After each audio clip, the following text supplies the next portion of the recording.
It was one of those nights where the world feels hollow.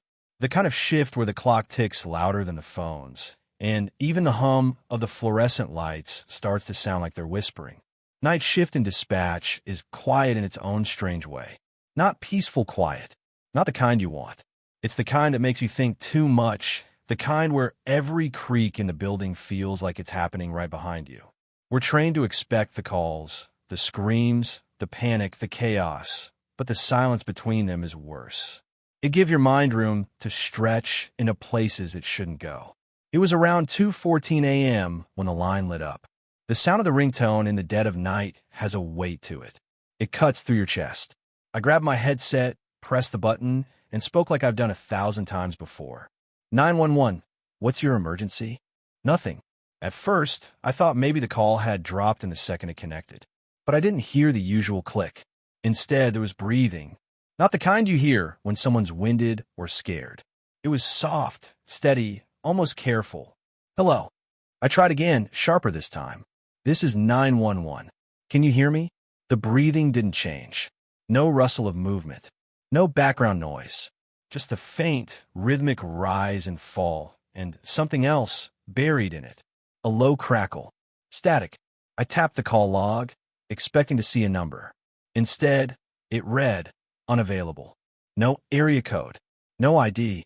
Just a dead label staring back at me. Sir? Ma'am?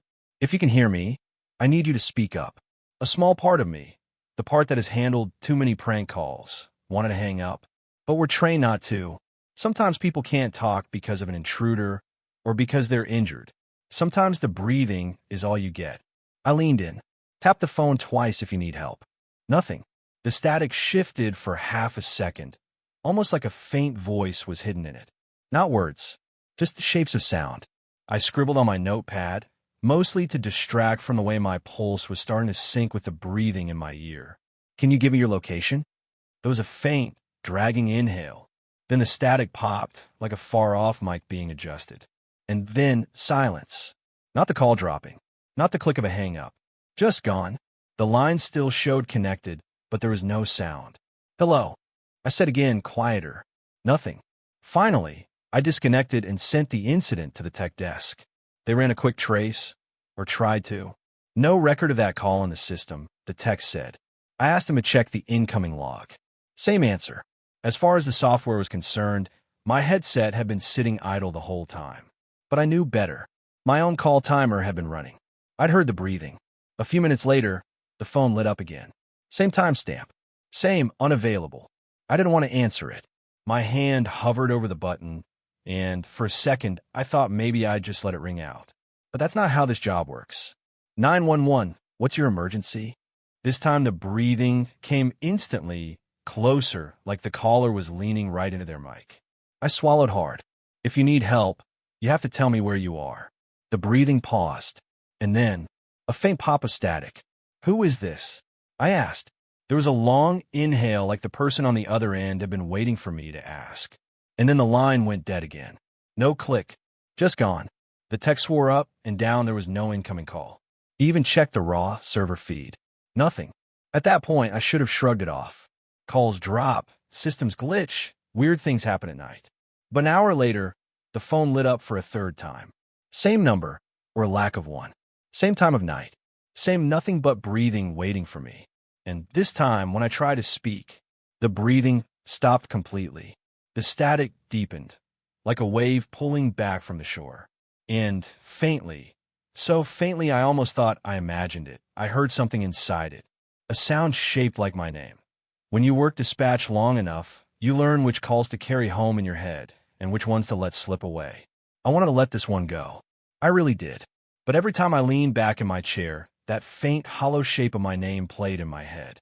Not a shout, not even a whisper, just the ghost of a sound buried in static. We're not supposed to take it personally. Calls come from all kinds of people, drunks, schizophrenics, kids screwing around. But this felt different. It felt like it was aimed at me. The next night, I thought maybe I'd hear nothing at all. Just another slow shift.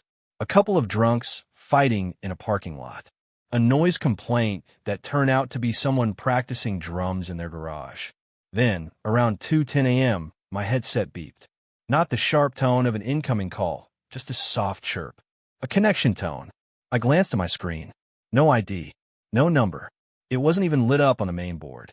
"Hello," I said, careful not to sound like I was rattled. Static. The same low, swallowing kind I'd heard the night before. And beneath it, that slow, deliberate breathing. I didn't ask for their location. I didn't give them my name. I didn't want to. Instead, I reached across my desk and hit the trace button. Nothing happened. The system froze like the call wasn't even real. I told myself it was a glitch. I told myself a lot of things, actually. And then I hung up. But something in me snapped after I did.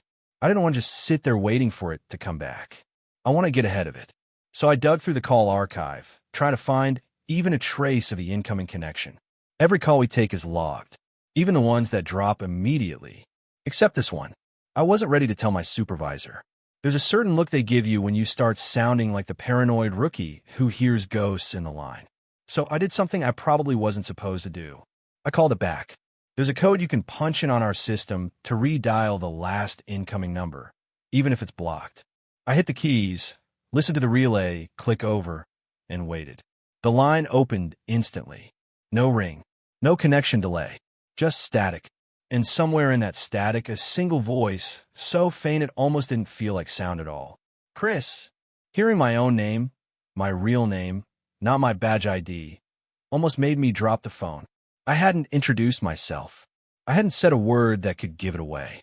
The voice was quiet, off to the side like someone speaking across a room, caught by a bad microphone. "Who is this?" My voice cracked without my permission. No answer, just the sound of breathing again. I strained to hear more, pressing the headset tight against my ear. There, a shift in the static. A little burst like a sigh. Behind, I spun in my chair before I could stop myself. The dispatch room was empty except for me. The windows reflected the green glow of the monitors. I knew I should hang up, end the call, report it. But instead I sat there, the headset pressed so hard to my ear it hurt. "Behind what?" I asked. The static deepened. It didn't just sound like noise anymore. It sounded like movement, like something wading through water. "You?" I yanked the headset off and stared at it like it had burned me. My heart was pounding so hard I could hear in my teeth. After a few seconds, I picked it up again. The line was still open. I didn't speak. I just listened. The breathing was slower now, almost satisfied. Then, so faint I almost thought I imagined it, a laugh. Short, harsh, the kind that doesn't belong to someone amused, but someone certain. The line cut out on its own. I sat there for a long time after that. Long enough for the clock to drag past 3 a.m., the hour when the calls usually start to trickle in again. When the next one did, it was a routine medical, nothing strange, nothing wrong. But every time I hit end call, I glanced at my screen, waiting for that empty, nameless connection to return. I thought maybe if I ignored it, it would stop. But as my shift ended and the next dispatcher came in, I grabbed my jacket, pushed open the door to the hallway. And my cell phone rang. Unknown number. When I answered, I didn't even speak. Static. And then, "Chris." I didn't tell anyone about the cell phone call. Not my supervisor. Not the other dispatchers. Not even my brother, and he's the one I usually unload my shift stories onto. I told myself it was because it sounded stupid out loud, a whisper of my name, some static, maybe even just a wrong number. But deep down, I knew that wasn't the reason. I knew that if I said it out loud, I'd have to admit I believed it was real. 3 nights later, it happened again. It was 2:17 a.m. I remember because I'd been staring at the clock for what felt like hours, waiting for the shift to end. The line lit up, not with unavailable this time. This time there was an address, a full street number, street name, city, even the postal code. The number itself was still blocked, but the location field glowed green, like the system was finally giving me something to work with. I answered without thinking. 911, what's your emergency?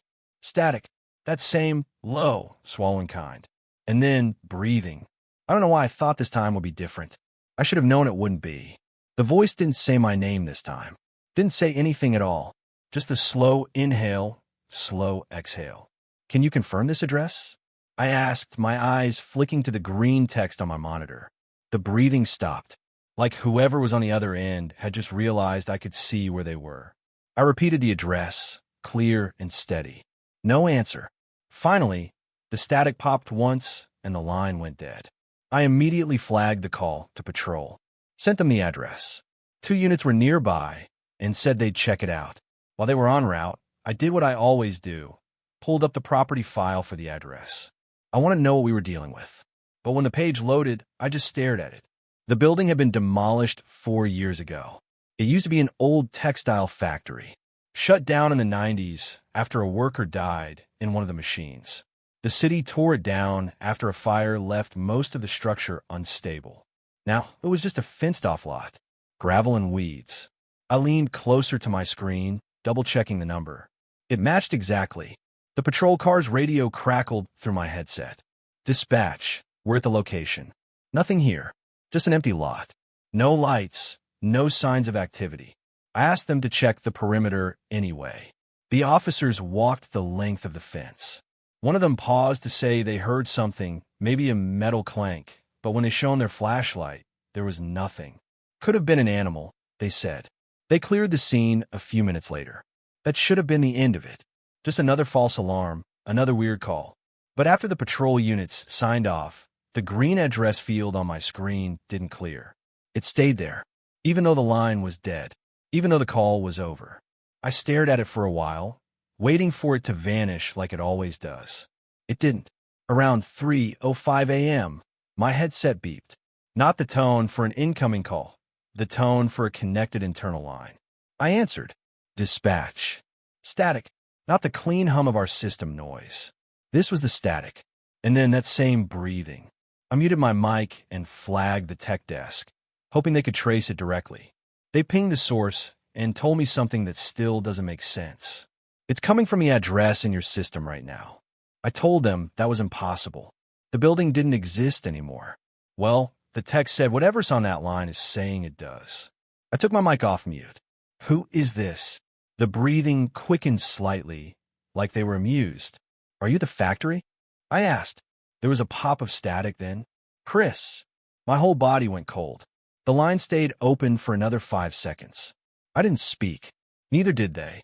And then, instead of cutting out, the sound faded, like someone walking away down a long hallway until they were too far to hear. The call timer hit 0 on its own. The green address field finally vanished.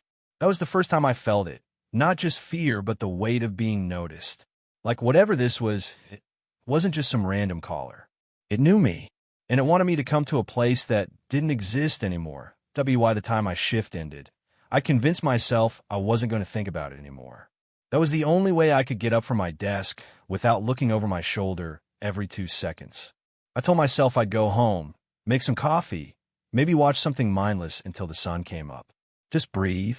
The parking lot outside the dispatch building was almost empty. 2 other cars sat under the orange glare of the street lamps, both night patrol officers who were still out on calls. Everything else was still. I climbed into my car, shut the door, and sat for a second with my hands on the wheel, staring out at nothing. It's funny, in dispatch, you hear every kind of fear in people's voices. You get used to imagining the scenes they're in. But the quiet in my own car? That was heavier than anything I'd heard over the headset. I started the engine, backed out slow, and took the same route I always do, past the closed gas station, past the dark storefronts with their metal gates down, out toward the low, empty stretch of road that runs straight to my neighborhood. The air in my house always smells a little like dust when I first walk in. I don't know why.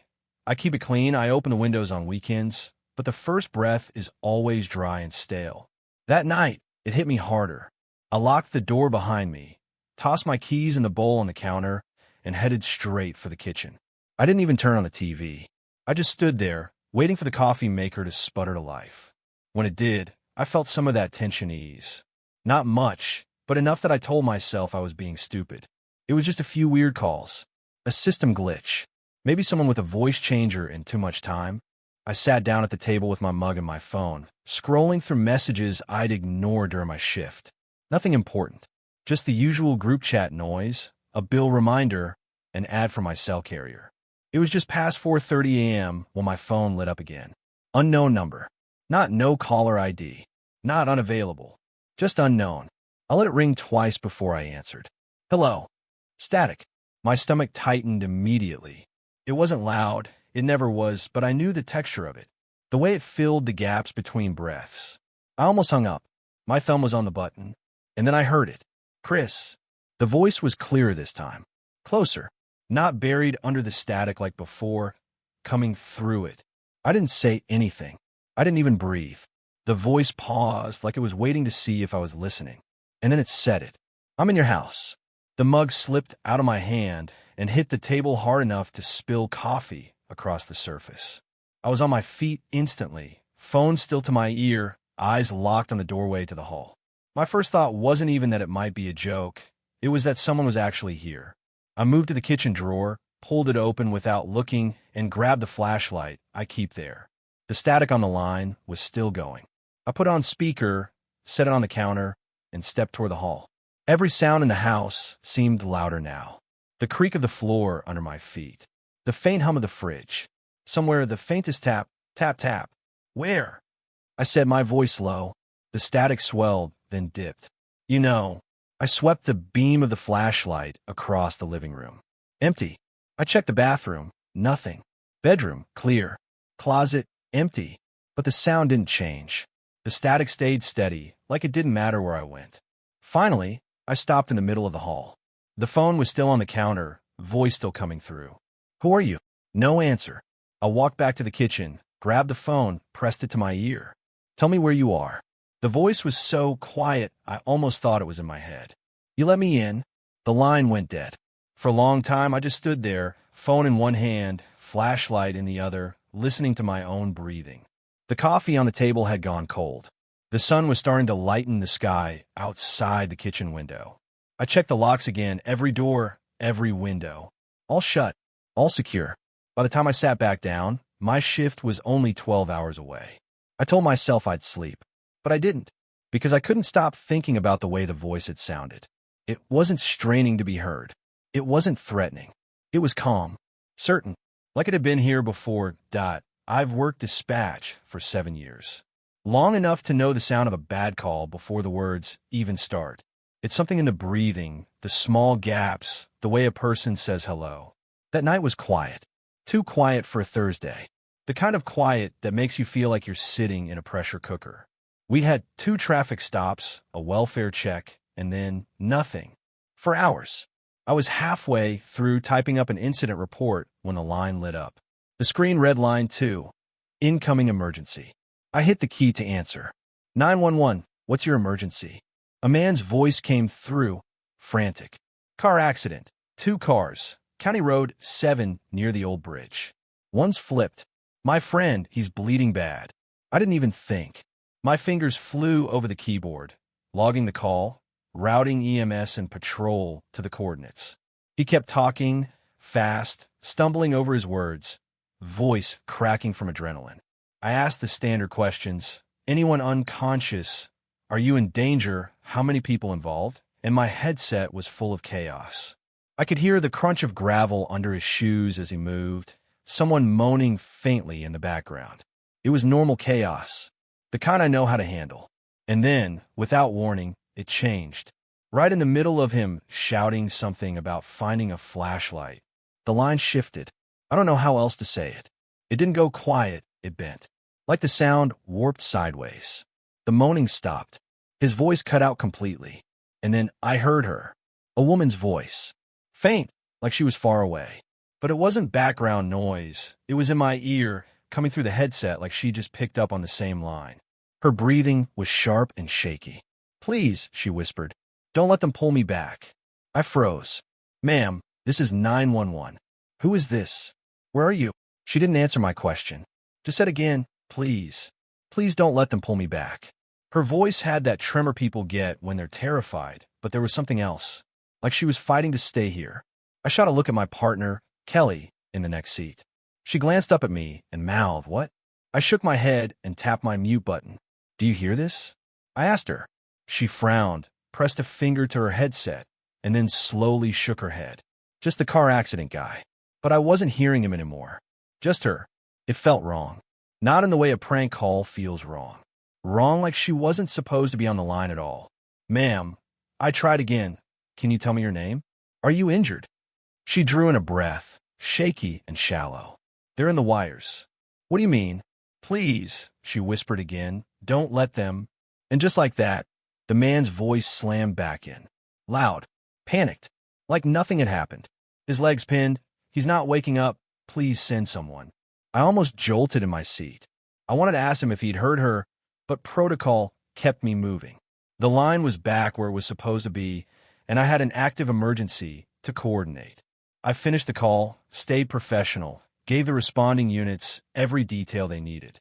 But my hands wouldn't stop shaking. When the call ended, I pulled up the audio log. Every 911 call is recorded, and you can replay them instantly from your console. I scrubbed back to the moment it happened. There was nothing. The man's voice was steady through the whole call.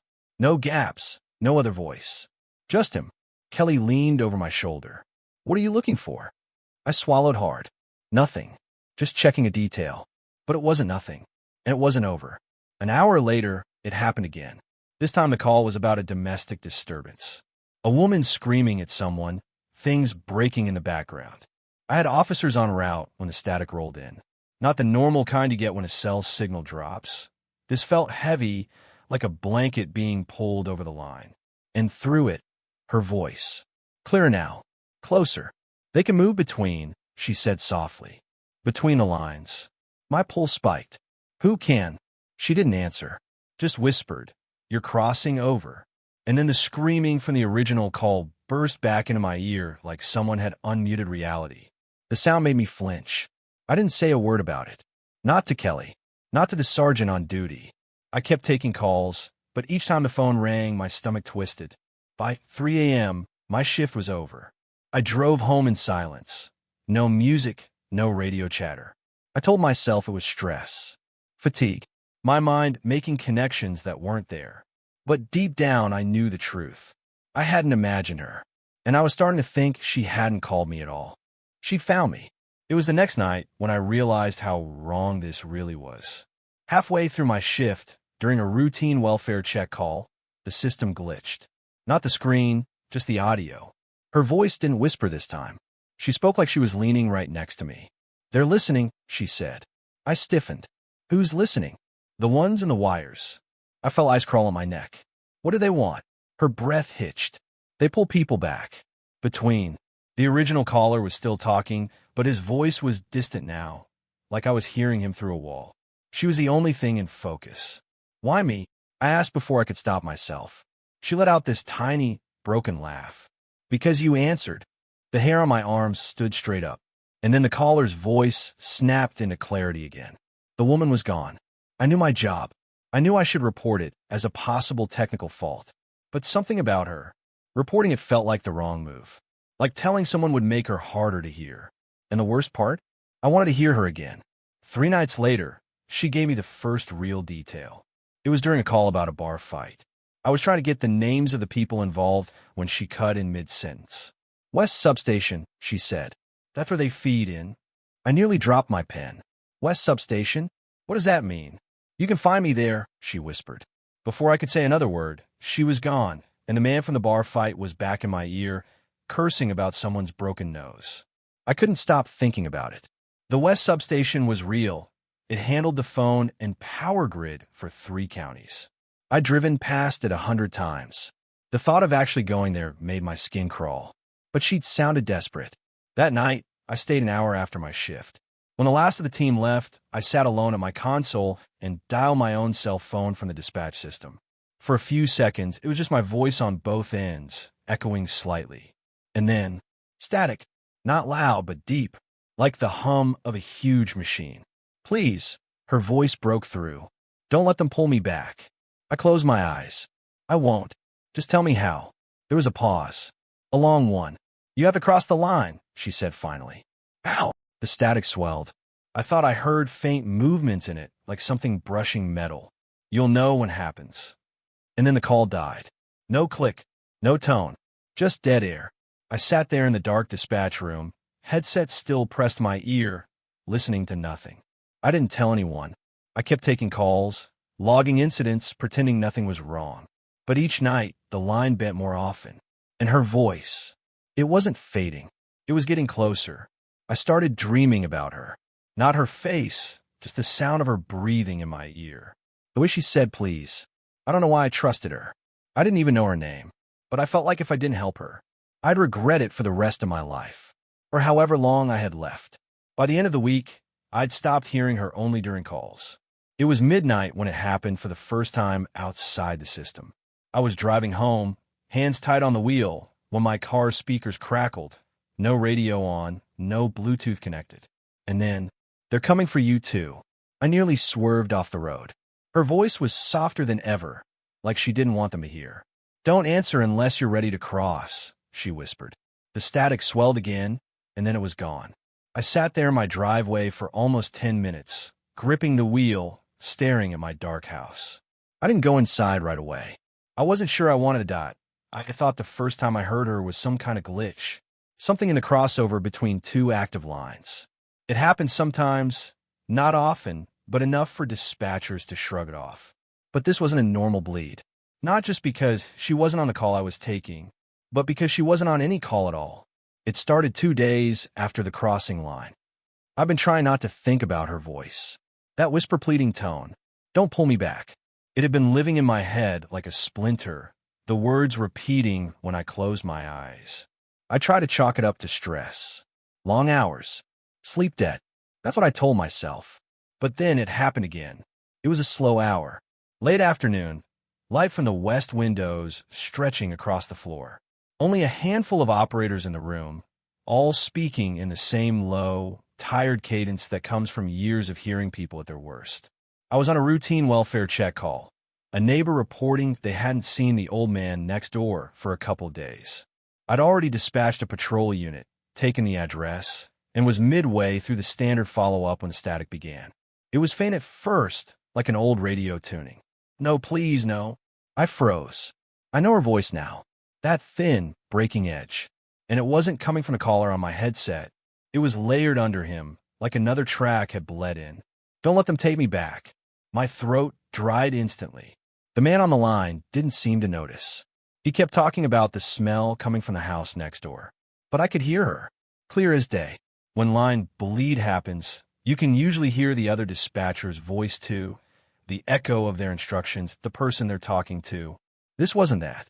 It was just her, like she was inside the wire, not on the other end of it.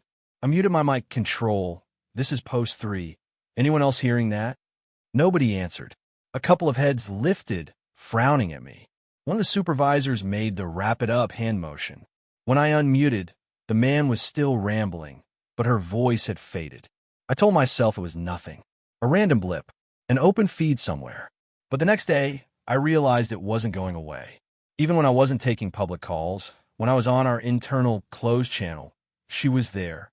It was after midnight, during the graveyard lull. I'd switched over to the dispatcher's intercom line, just chatting with Carla for post 5. That line doesn't touch the public network.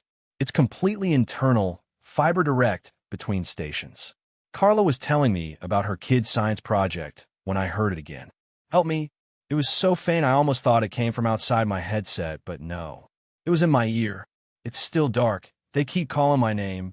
I pulled the headset off and stared at it like it was going to explain itself. Carla was asking if I was still there. I didn't tell her what I'd heard. Not then. You don't last long in this job if you start talking about hearing voices. We deal in the tangible. Addresses, incident numbers, caller IDs.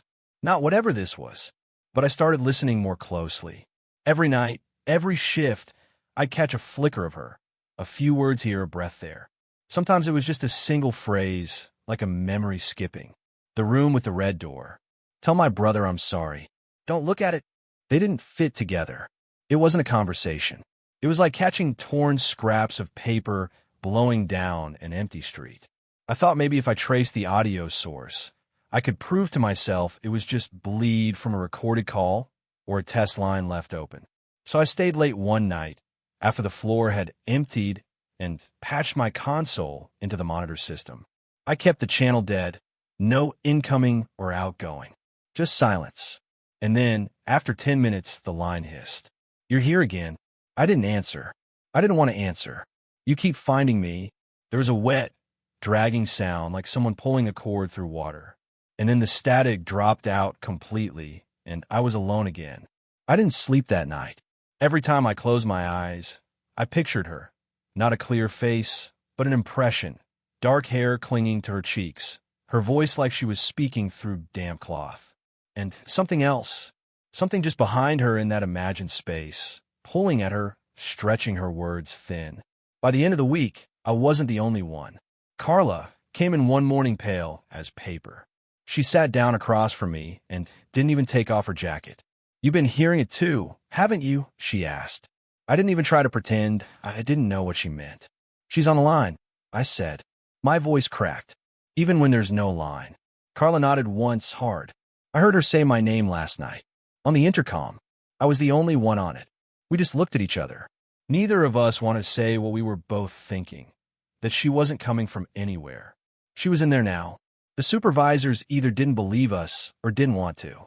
Every time we brought it up, they chalked it up to cross-channel interference, maybe the patching for the new VoIP system. But they weren't wearing the headsets. They didn't have to sit there, frozen, while a stranger's voice bled through your own words, whispering things you didn't understand. It escalated 2 nights later. I was taking a call about a hit and run, adrenaline high, my pen scratching out details as the caller screamed at me to send someone. And right in the middle of it, her voice overlapped mine.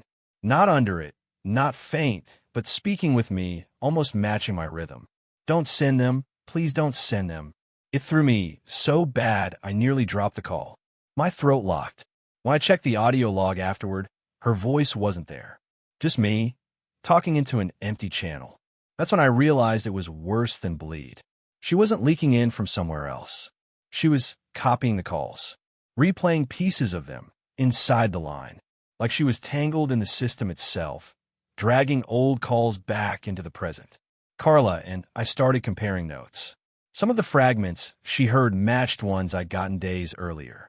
One night, she came in shaking, saying she'd heard the exact same 911 call twice in a row, down to the pauses, the gasps, the distant barking dog. Except the second time, the caller's voice had been wrong. It had been her. The more we tried to ignore it, the more it bled through. By the end of the month, I could hear her even without the headset on. Not clearly, more like when you think you hear someone calling your name from another room. A faint hum, a warping in the air, like the sound of an old cassette being rewound. And always that same pleading, breaking tone. Always something unfinished in her words, like she was trying to get a whole sentence out before something pulled her away. The worst part is, I'm starting to recognize the background noises.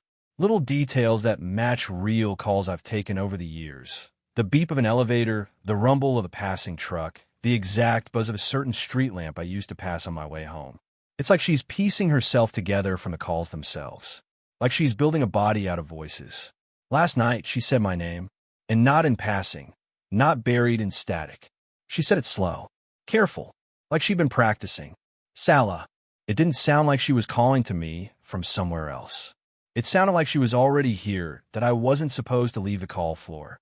Not during my shift, and definitely not with a live channel open. But there's a point where you stop caring about the rules. When something keeps pressing against your thoughts, whispering in your head like a loose tooth you can't stop touching, you go looking for it. And I've been hearing her again. That same woman's voice. The one from the call that shouldn't exist. It was late. The room dim except for the dull green glow of the console screens. The other dispatchers were either on active lines or zoning out, eyes glazed under the fluorescent hum. Nobody was talking to me. Nobody even looked up. It started as a faint hiss under my headset. At first, I thought it was bleed from another channel, the kind you get if someone's mic is cracked or their gain's too high. But this wasn't that. I knew her cadence now, the slow, shaking breath before each word, like someone trying not to cry, but already halfway there. "Please help me." The hairs on my arms stood up. I checked the board. The channel was clean. No incoming, no active call. This was supposed to be dead air. I leaned back in my chair and pulled the headset halfway off, but the sound didn't vanish. It shifted. Somehow, it was coming from the room itself, like it had slipped out of my earpiece and into the wiring in the walls. "You're not listening." I froze. And then it hit me, the faint vibration under my elbow where it rested on the desk. It wasn't just in the air. The sound was inside the building. I waited for someone else to react, but nobody even twitched. Either they couldn't hear it, or they were pretending they couldn't. The longer I sat there, the louder it got, until it wasn't just a whisper. It was inside the bones of the place, running under my feet, in the seams of the floor tiles. I slipped off my headset and stood up, moving toward the hallway. The sound followed. The narrow corridor outside the dispatch floor was colder, darker.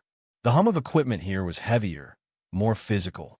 A low electrical drone that made your teeth ache if you stood still too long. The voice seemed to be underneath it all, like it was riding inside the current itself.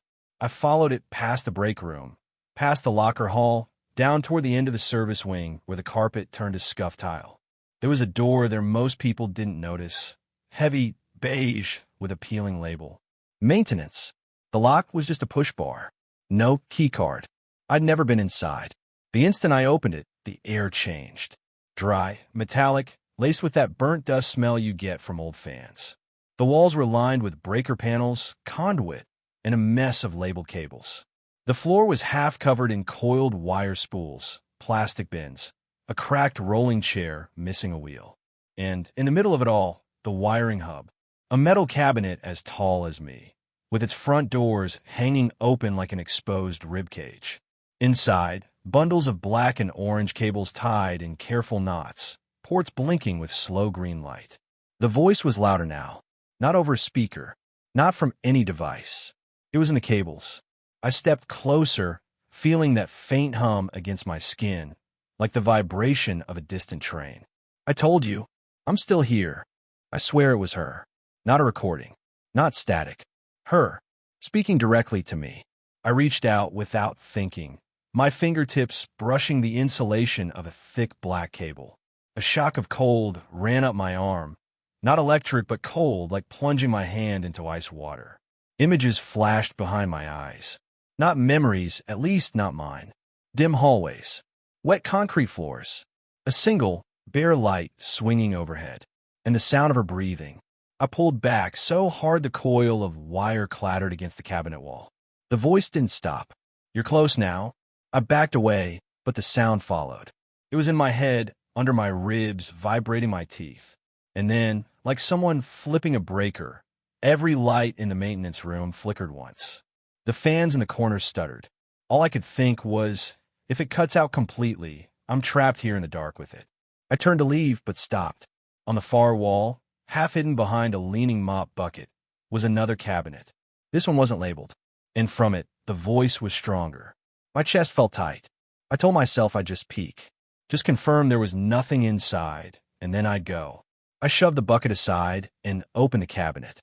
It was almost empty, just a small, square junction box with 3 thick cables running into it, and something else.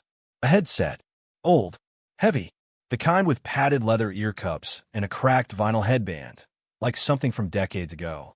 The cable trailed into the junction box, like it was hardwired into the building itself. The pads were worn down to the foam, and one ear cup was warm. Put on. I didn't move. Please. The warmth on the earpiece pulsed like a slow heartbeat. I thought about leaving, about just shutting the door and walking away. But there's this thing that happens when you're alone with something you don't understand. You start to wonder if the only way to get rid of it is to do what it wants. I lifted the headset. The moment the cups sealed over my ears, the maintenance room vanished. No hum, no fans, no lights, just her breathing. Now you hear me. Her voice was clear, but the words were wrong somehow, like each one came from a different distance. Some in my ear, some from far away, some from inside. I'm on the lines, she said. They didn't bury me. They ran me through. I tried to speak, but the mic arm was broken off. My words went nowhere. I can move here, she whispered. Through copper, through wire. But I need a voice to ride. I wanted to tear the headset off, but my hands wouldn't move. I called you before, she said, and you didn't help. A memory hit me. That night 2 weeks ago, the ghost call. The woman crying, then cut off. I told myself it was a glitch. I told myself she wasn't real. You hear me now, she said, and you'll carry me out. The air inside the headset grew hot. The foam hissed like water on a skillet. I ripped it off and flung it to the floor. The sound didn't stop. You can't leave me here. The green port lights on the wiring hub began to blink faster. The cables in the cabinet seemed to twitch just slightly, like something was crawling inside them. I stumbled backward toward the door. I'll follow the line. I bolted, letting the door slam behind me. In the hallway, the sound was muffled but not gone. A faint hiss under the drone of the building. When I got back to my station, the board was still clear. No active calls. But in my headset, on the closed internal channel, I could hear her breathing. And once, just before the hour mark, a single phrase. Don't hang up. I didn't sleep. Not for a second. I sat in the dispatch chair long after my shift ended, staring at the desk, my headset hanging loose around my neck. The screens dimmed, the clock on the wall ticked through another empty hour. I just sat there. Because if I went home, if I shut my eyes, I knew I'd hear it again. Her voice. My voice. I didn't believe it at first. That's the thing about hearing yourself. You don't recognize it right away. You think, oh, they just sound similar. But then you catch a certain word, a rhythm, a way of breathing between phrases that's so familiar it turns your stomach. I kept replaying the recordings from last night. Click, play, click, play. The sound quality was warped, grainy, hollow, like it had been buried underground for years. But I could still hear the way my mouth slightly clicks when I swallow mid-sentence. I could hear how I draw out certain words when I'm nervous. I could hear me. And the worst part? I could hear myself crying. Not just soft crying, but pleading, desperate. Like whoever this was, whoever I was, knew something was about to happen and couldn't stop it. Please, you don't understand. It's here. It's not supposed to be here. Then static. Then silence. That same line over and over. It never finishes. Like the recording was cut off just before the last word. I looked at the timestamp on the file. It was from 23 days ago. But there's no record in the call log. No entry. No complaint. No follow-up. According to the system, that call never existed. I should have told someone. I should have marched straight to the supervisor's office and dropped the headset in his lap. But how do you explain something like that without sounding insane? So instead, I did the worst possible thing. I kept listening. The calls didn't stop that night. They just changed. Now, every few hours, the phone would ring and no one was there. Or almost no one.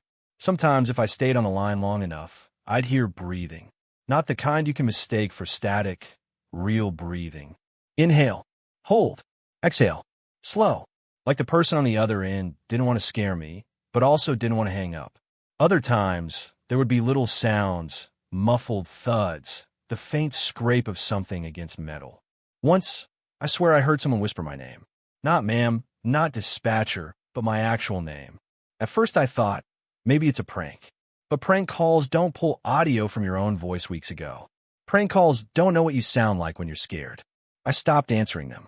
But the problem was, even when I didn't pick up, I could still hear them. Like they were bleeding through the headset from somewhere else. Somewhere deeper. It was 2 a.m. when I finally lost it. The phones were quiet. The station felt empty, and the hum of the fluorescent lights was digging into my skull. I pulled my headset off, stood up, and just started pacing. I couldn't sit there and wait for the next ring. So I went to the back. The maintenance hall, where the wiring is. I don't even know why I went. Maybe I thought I'd find some loose cable bleeding interference into the system. Something physical I could touch and fix. Something that would make this not what I was starting to think it was. The air back there was colder. Not freezing, but sharp, like a basement you've never fully dried out. My shoes squeaked on the linoleum. I reached the door to the wiring hub, the same one I'd been in the night before. I put my ear against it, and I heard her. My voice, but not on a recording. It was coming from inside the cables. I opened the door. The room was small, lit by one yellow bulb in the ceiling.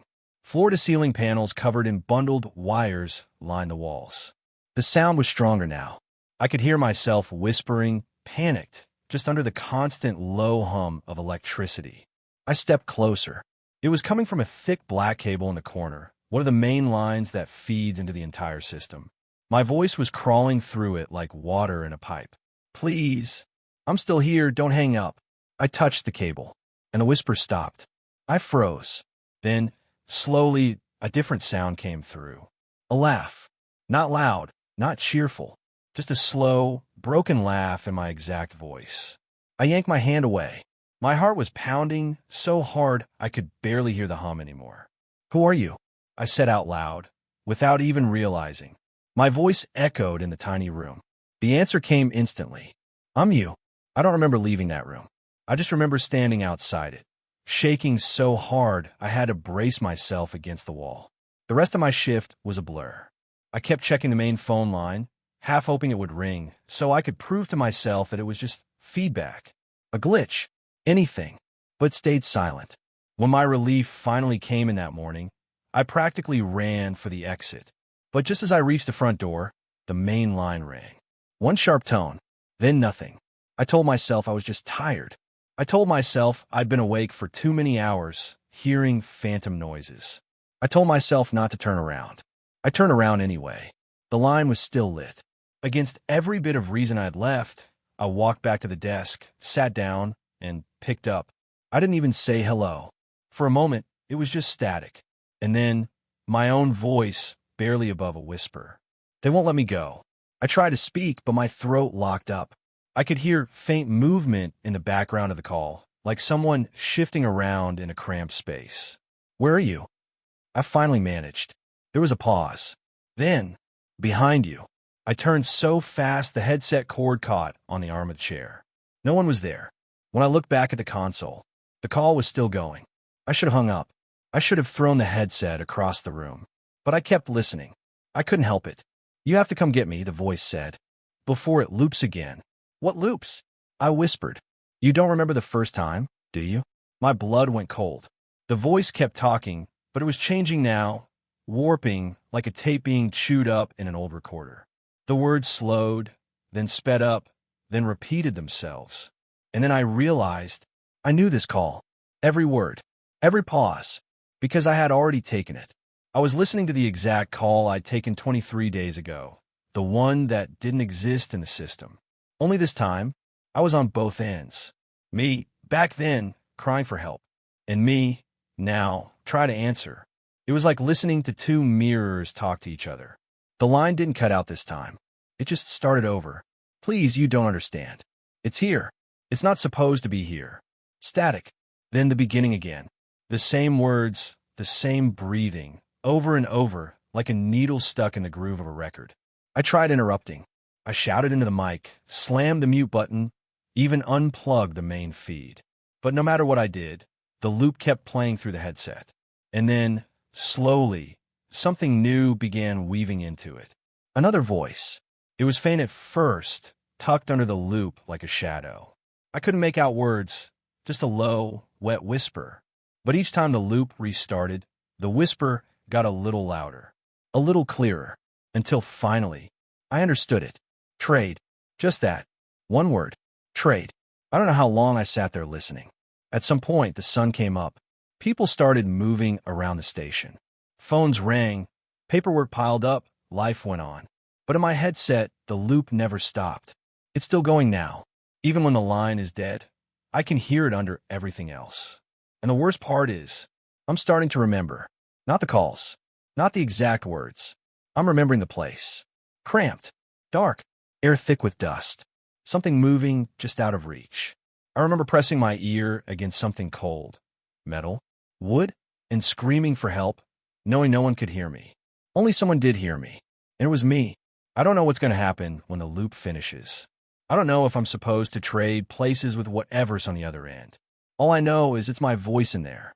And it's getting tired of waiting that I've heard panic in a lot of voices over the years. Some people cry and shout. Some can barely get a word out between breaths. But the ones that get to me the most are the quiet ones. The ones that sound like they're already half gone. That's what this was. Just a small, trembling voice on the other end of the line. It was around midnight. The floor was quiet except for the soft hum of computers and the occasional clack of a keyboard. Most of my coworkers had their heads down. It had been a slow night. No big wrecks, no fires, nothing that makes the scanners jump. Then my phone lit up. 911. What's your emergency? At first, I thought no one was there. Just faint, irregular static. Then, barely above a whisper, a boy's voice. Hi. My instinct kicked in. I softened my tone. Hi there. What's your name? There was a pause, like he wasn't sure he should answer. Then, Ethan. How old are you, Ethan? Another pause. 9. I typed it in, male 9, first name Ethan. Okay. Ethan, are you somewhere safe right now? A shaky breath came through the line. Not really. My eyes flicked to the screen, waiting for the location data to load. Can you tell me where you are? I'm at home. His voice was so soft, I leaned in toward the headset like it would help me hear him better. Can you tell me your address, buddy? While he hesitated, the location finally pinged. It was a small house out on a county road. I knew the area. Not many neighbors, just big gaps of dark between porch lights. All right, Ethan, I see where you are. Can you tell me what's going on? There was a faint sound in the background. It wasn't crying. It wasn't the TV. It sounded like someone dragging a hand across the floor. Slow. I straightened in my chair. Is someone there with you? A whisper. Yes. Okay. Who is it? I don't know. I could hear my own breathing now, shallow in my ears. Where are they right now? They're walking around. I can hear them. Are your parents home? Another pause. They're sleeping. I think. Something about the way he said, I think, made my stomach knot. Ethan, where are you right now in the house?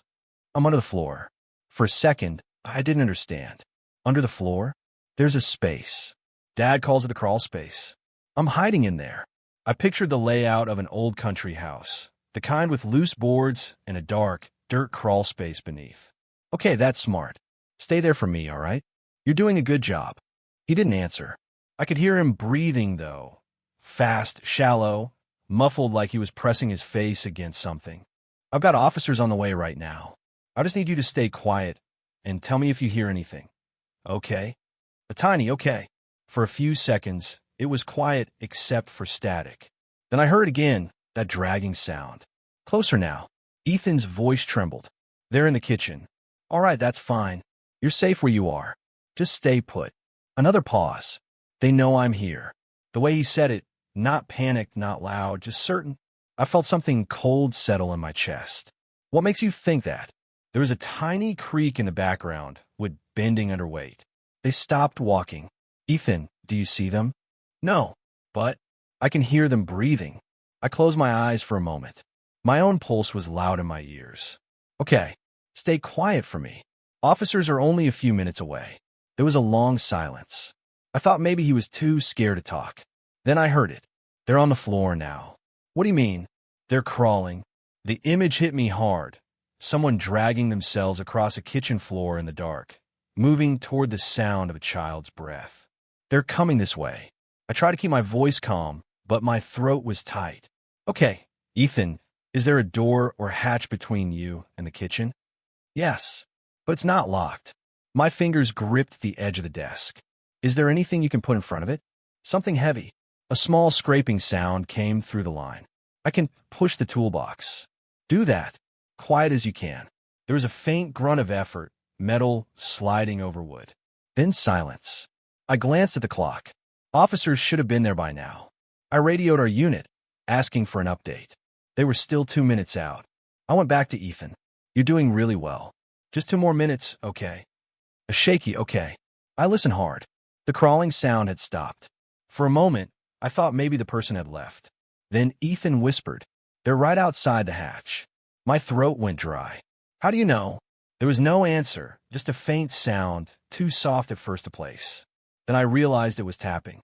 Someone was tapping on the hatch. Slow, steady. Ethan started crying softly, trying to muffle it. Please, please hurry. I could barely speak past a knot in my chest. They're almost there, Ethan.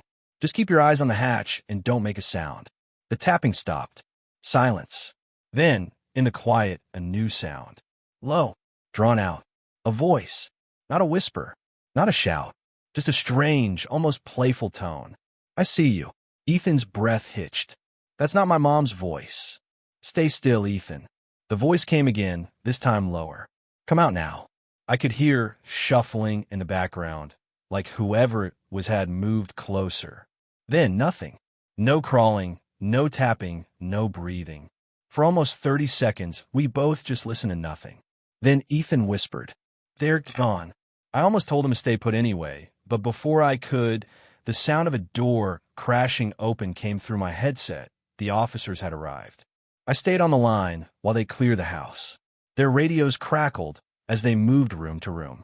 When they got to the crawl space, one of them called out, "Kid, you can come out now." But there was no answer.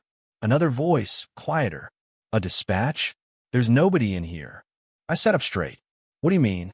He's a 9-year-old boy. He should be in there. Crawl space is empty. No sign of anyone." I looked at my screen, at the open call record with his little voice still in my ear. "Ethan." I tried, but the line was already dead. Later, they told me no one by that name lived at that address. The family who did live there was out of town, had been for weeks. The house was dark and locked up tight when the officers arrived. But I know what I heard. That small voice trembling in the dark. The tapping. The words. And I still hear him sometimes. Not in calls. Not anymore. Just in the back of my mind, right before I fall asleep. That small voice saying my name. I didn't sleep well after that call. That boy's voice, it kept replaying in my head, even when I didn't want it to. It wasn't just what he said, it was how he said it. The words were small, almost disappearing between the static. Like he was afraid, even the phone might be too loud. I tried to tell myself it was just another late-night 911 call. We get a lot of them, frightened kids, domestic disputes, people hearing things in the dark. Usually by the time officers arrive, it's all over. Just an empty street, a dog barking in the distance, and someone left wondering if they'd imagined it. But that night, it didn't feel like that. It felt heavier, like whatever had happened wasn't over yet. I came back for the evening shift the next day.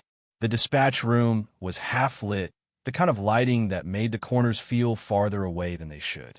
I logged in, headset over my ears, same as always. About halfway through the shift, the line rang. Same number as last night. My stomach tightened. 911, what's your emergency? There was no answer at first. Just breathing. Not heavy breathing. More like the sound of someone trying not to breathe. Hello. I tried again, softer. Is this the boy I spoke to last night?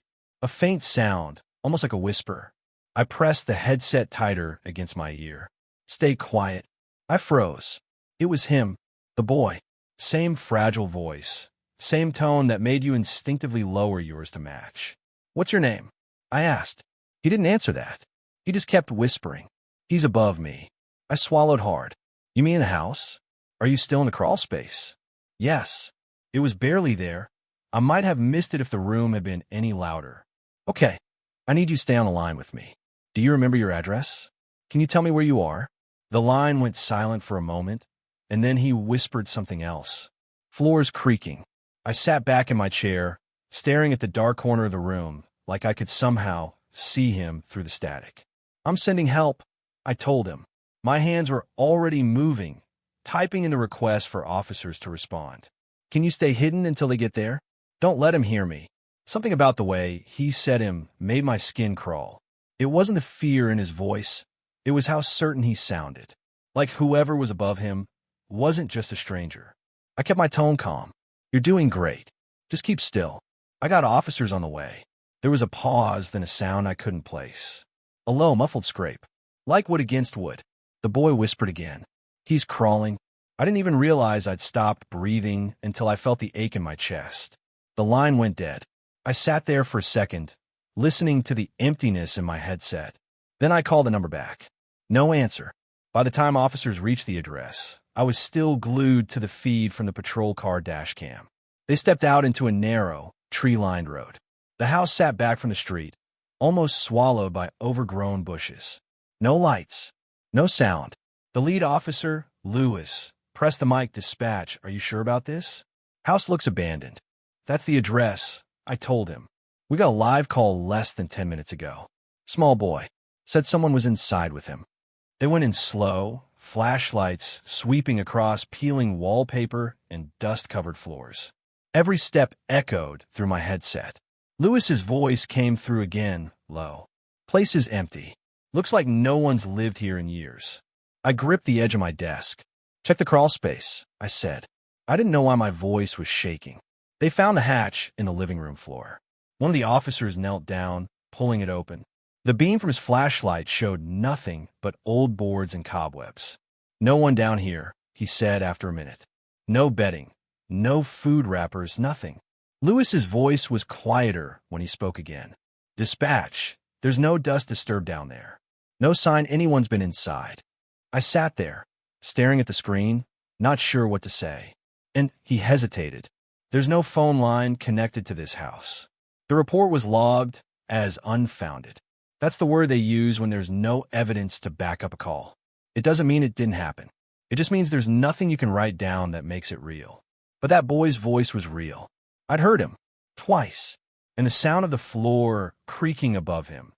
That was real, too. I went home that night with the same hollow feeling in my stomach. I kept picturing him in the dark, knees pulled up to his chest, holding his breath. And above him, someone crawling. The next day, I called the number again from my personal phone. It rang twice before going to generic voicemail. No name, just the automated voice reading the digits back to me. I didn't leave a message. That night, the phone lines were quiet. Almost too quiet. The kind of quiet where you start noticing how loud the clock is. I kept glancing at the call log, half hoping, half dreading that number would show up again. Around 2 a.m., it did. I answered so fast, I almost fumbled the headset. 911, what's your SHH? It was him. No hello. No explanation. Just that one sharp whisper, like he was trying to push the sound directly into my ear. Are you in the crawl space again? I asked. He's still here. The hair on the back of my neck prickled. I kept my voice steady. Can you see him? He's looking for me. The words were so small, I almost thought I'd imagine them. Then I heard it, faint, but there, a single floorboard creak. I felt a cold pressure in my chest. All right, I'm going to send help again. Just keep your voice low. You can't help. Why not? My voice cracked before I could stop it. The line stayed quiet for a long moment. Then, in that same whisper, he'll hear you too. Something about that made my mouth go dry. Who will? The man above. And then the line cut out. This time, I didn't even wait to think. I sent officers to the address again. When they got there, they found the front door shut but unlocked. The house looked the same as before. Dust, peeling paint, no signs of life. But Lewis's voice came through the mic again, low and tense. Dispatch, this is strange. The crawlspace hatch was open when we got here. My stomach tightened. Still no one inside, he continued. But it smells like the air's been moving. Fresh dust patterns. I didn't say anything. My headset felt too heavy all of a sudden. Then one of the other officers muttered something, just off mic. I barely caught it. Thought I heard something upstairs. There is no upstairs, Lewis said. His voice was flat, but not like he was correcting. More like he was trying to convince himself. They cleared the house again. Nothing. And yet, when they came back outside, Lewis said, Dispatch, there's something you should know. What is it? That phone number you gave us? Traced it.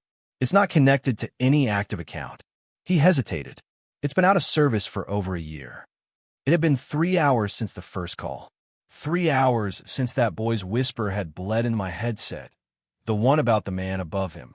3 hours since we found the house, dust thick enough to write our names in, and no footprints but our own. After the officers left, I stayed glued to my desk. I told myself it was because we were understaffed that night, but if I'm being honest, it was because I couldn't stop replaying that voice in my head. The way it didn't sound scared exactly, just hollow. Like he'd already been living with that fear for a long time, and it had worn him down. The building was quiet now. Midnight quiet. The kind where the hum of the fluorescent lights feels too loud, and you start to hear the small sounds of the place. Paper settling on a desk, the chair's faint creak when you shift your weight. My partner, Sheila, sat 2 seats away. She was half-turned from her monitor, scrolling on her phone, one earbud in. We didn't talk much after the officers radioed back in. There wasn't much to say. I kept my eyes on my screen. The call log was empty, the clock in the corner reading 12:14 a.m. The cursor blinked in a little empty notes field, and every time it did, it felt like it was waiting for me to write something down about that boy. Something more than the official log entry I'd typed earlier. Something personal. I didn't. The first ring of the night came at 12:16. It wasn't the normal sharp tone. There was this static glitch before the sound hit my ear, like the call was pulling itself through interference. My stomach tightened before I even answered. 911, what's your emergency? Nothing at first. Just a faint rush, like wind in a tunnel. I thought maybe it was a dropped cell signal. I was about to repeat myself when I heard it. That voice. He's above me. Everything in me went cold. It was the boy. Same tone. Same weightless, breathy delivery. Like he was talking with his mouth almost against the receiver. I swallowed hard, my throat dry. This is the dispatcher you spoke to earlier. Do you remember? You called from. He cut me off. He's above me again. I tapped the location trace button without thinking. My heart was pounding so hard I could feel it in my teeth. The trace took a second longer than usual. Then the result popped up on my screen. It wasn't the abandoned house. It wasn't any address in the county. It was here. Not just this building. The room location code was flagged as Level 2, Dispatch Center. I stared at the screen like I'd misread it. I even leaned closer, double-checking the code against the building map in my head. Level 2, that was this floor. This room. Kid, where exactly are you right now? I asked slowly. No answer. Just that breath. In my ear. Too steady to be nervous. I pushed the mute button on my headset and turned toward Sheila. She looked up, confused when she saw my face. This call is coming from inside the building. I whispered. Her eyebrows pulled together, but she didn't laugh. She didn't roll her eyes. She just straightened in her chair and looked toward the dark hallway behind us. I unmuted. Listen, I want you to tell me your name. We can help you, but I need to know where. The boy's voice dropped to a whisper so faint I had to press the earpiece hard against my head. Stay quiet. I froze. It wasn't a command. It was advice. Or a warning. Then the line went dead. For a second, I thought maybe it was some kind of elaborate prank. That's what my brain tried to feed me, because that would mean there was nothing to actually worry about. But my body didn't buy it. My hands were clammy. My shoulders felt tight, like someone was standing close behind me. Sheila asked, "What did he say?" I didn't answer right away. I was still staring at the monitor, at the way the call record sat there in the log like any other, timestamp, number, duration. Except the number wasn't a phone number. It was the internal routing ID we use for intercom lines. Except no one had called from here. At least, not anyone visible. He said to stay quiet. I finally told her. Sheila set her phone down and stood up. I'm going to check the hallway. I reached for her arm before she could take a step. Wait. Too late. She was already moving toward the door at the far end of the room, the one that led to the narrow corridor connecting the dispatch center to the break room. The motion sensor light flickered on as she stepped into it. I watched her pause there, peering down the hall. Then she gave a little wave, as if to say, all clear. But the thing is, she couldn't see the other end from there. Not entirely. The hallway had a slight turn in it, right past the copy machine closet. I stayed at my desk, staring at that dark stretch of corridor, half expecting to see someone step into view. No one did. Sheila came back in a minute later, shaking her head. Nothing. I wanted to believe her. But something was wrong. Not just the call. Not just the trace. It was the silence now. The kind that felt heavier. Like the whole building was holding its breath. The rest of the shift dragged on. We didn't get another call. Not a single one. That almost never happens. By the time the morning team started filing in, I was stiff from sitting so still. I logged out of my station, but before I left, I pulled up the system again to check something. The call record from a boy? It was gone. Not just hidden. Deleted. No trace in the backup queue. No log entry in the system change file. As far as the database was concerned, it never happened. I didn't tell Sheila. I didn't tell anyone. But the rest of that week, I kept thinking about what he said. Stay quiet. And I started to wonder if maybe it wasn't meant for me at all. Maybe he wasn't the one who needed saving. Maybe he was warning me about something else that was in here. And that's the thing that's been eating at me ever since. Because sometimes late at night, when the building settles and the fluorescent hum drops, just enough, I swear I hear it. That faint, dragging sound. From somewhere above me. I don't think I've ever hated a building before. Not the way I hate ours. I used to joke about it with the other dispatchers. How the fluorescent lights made you feel half dead. How the air was always stale, like it had been locked inside for decades. But after the boy's calls, after hearing his voice twice, after realizing the second time he was supposedly inside this building, I can't stop thinking about the floors. The floor beneath my chair is gray vinyl over old wood. It's never made a sound in all the years I've been here, no matter how hard you step. But now it feels thin. Like if I press my ear to it, I might hear something breathing back. The week after that second call, I told myself I'd stop thinking about it. I tried to convince myself it was just a bad ping, bad data, some weird signal bounce that made it look like the call came from inside. But every time my headset beeped, I caught myself holding my breath, waiting for that voice again. It didn't come. Not right away. It was about 12 days later, in the middle of the graveyard shift. No calls. No chatter. The big wall clock read 2:47 a.m., and the night had that heavy, hollow feeling where you start to notice things you never do in the daytime, like the faint hum from the old vending machine, the soft static in your headset, even when nobody's talking. I got up to make coffee. I didn't even realize I was holding my radio until I heard my own breathing in it. That's when I heard it. A scratch. Not loud, not obvious. More like a fingernail dragging across something dry. It came from somewhere low, lower than the counter, lower than my knees. My first thought was mouse, maybe a rat. But this wasn't the light, fast skitter of paws. This was slow, drawn out, deliberate. I froze, holding my breath without meaning to, just listening. It came again, from under me. I looked down at the floor tiles. My stomach felt weird, like I'd stepped into an elevator and it dropped too fast. I backed away, thinking maybe it was coming from the vent. But it didn't sound metallic. It sounded like wood. Old, dry wood. The sound stopped as soon as I moved. I waited, thinking maybe it was nothing, the kind of little noise you can explain away in daylight, but makes your skin crawl at night. Then, SSSSH. It wasn't loud. It wasn't even clear. But it was there. A whisper. Not coming from my headset. Not coming from my radio. From under the floor. I bent slightly, not even realizing I was doing it, just to listen closer. My mind was racing with reasons it couldn't be what it sounded like. The pipes. The building settling.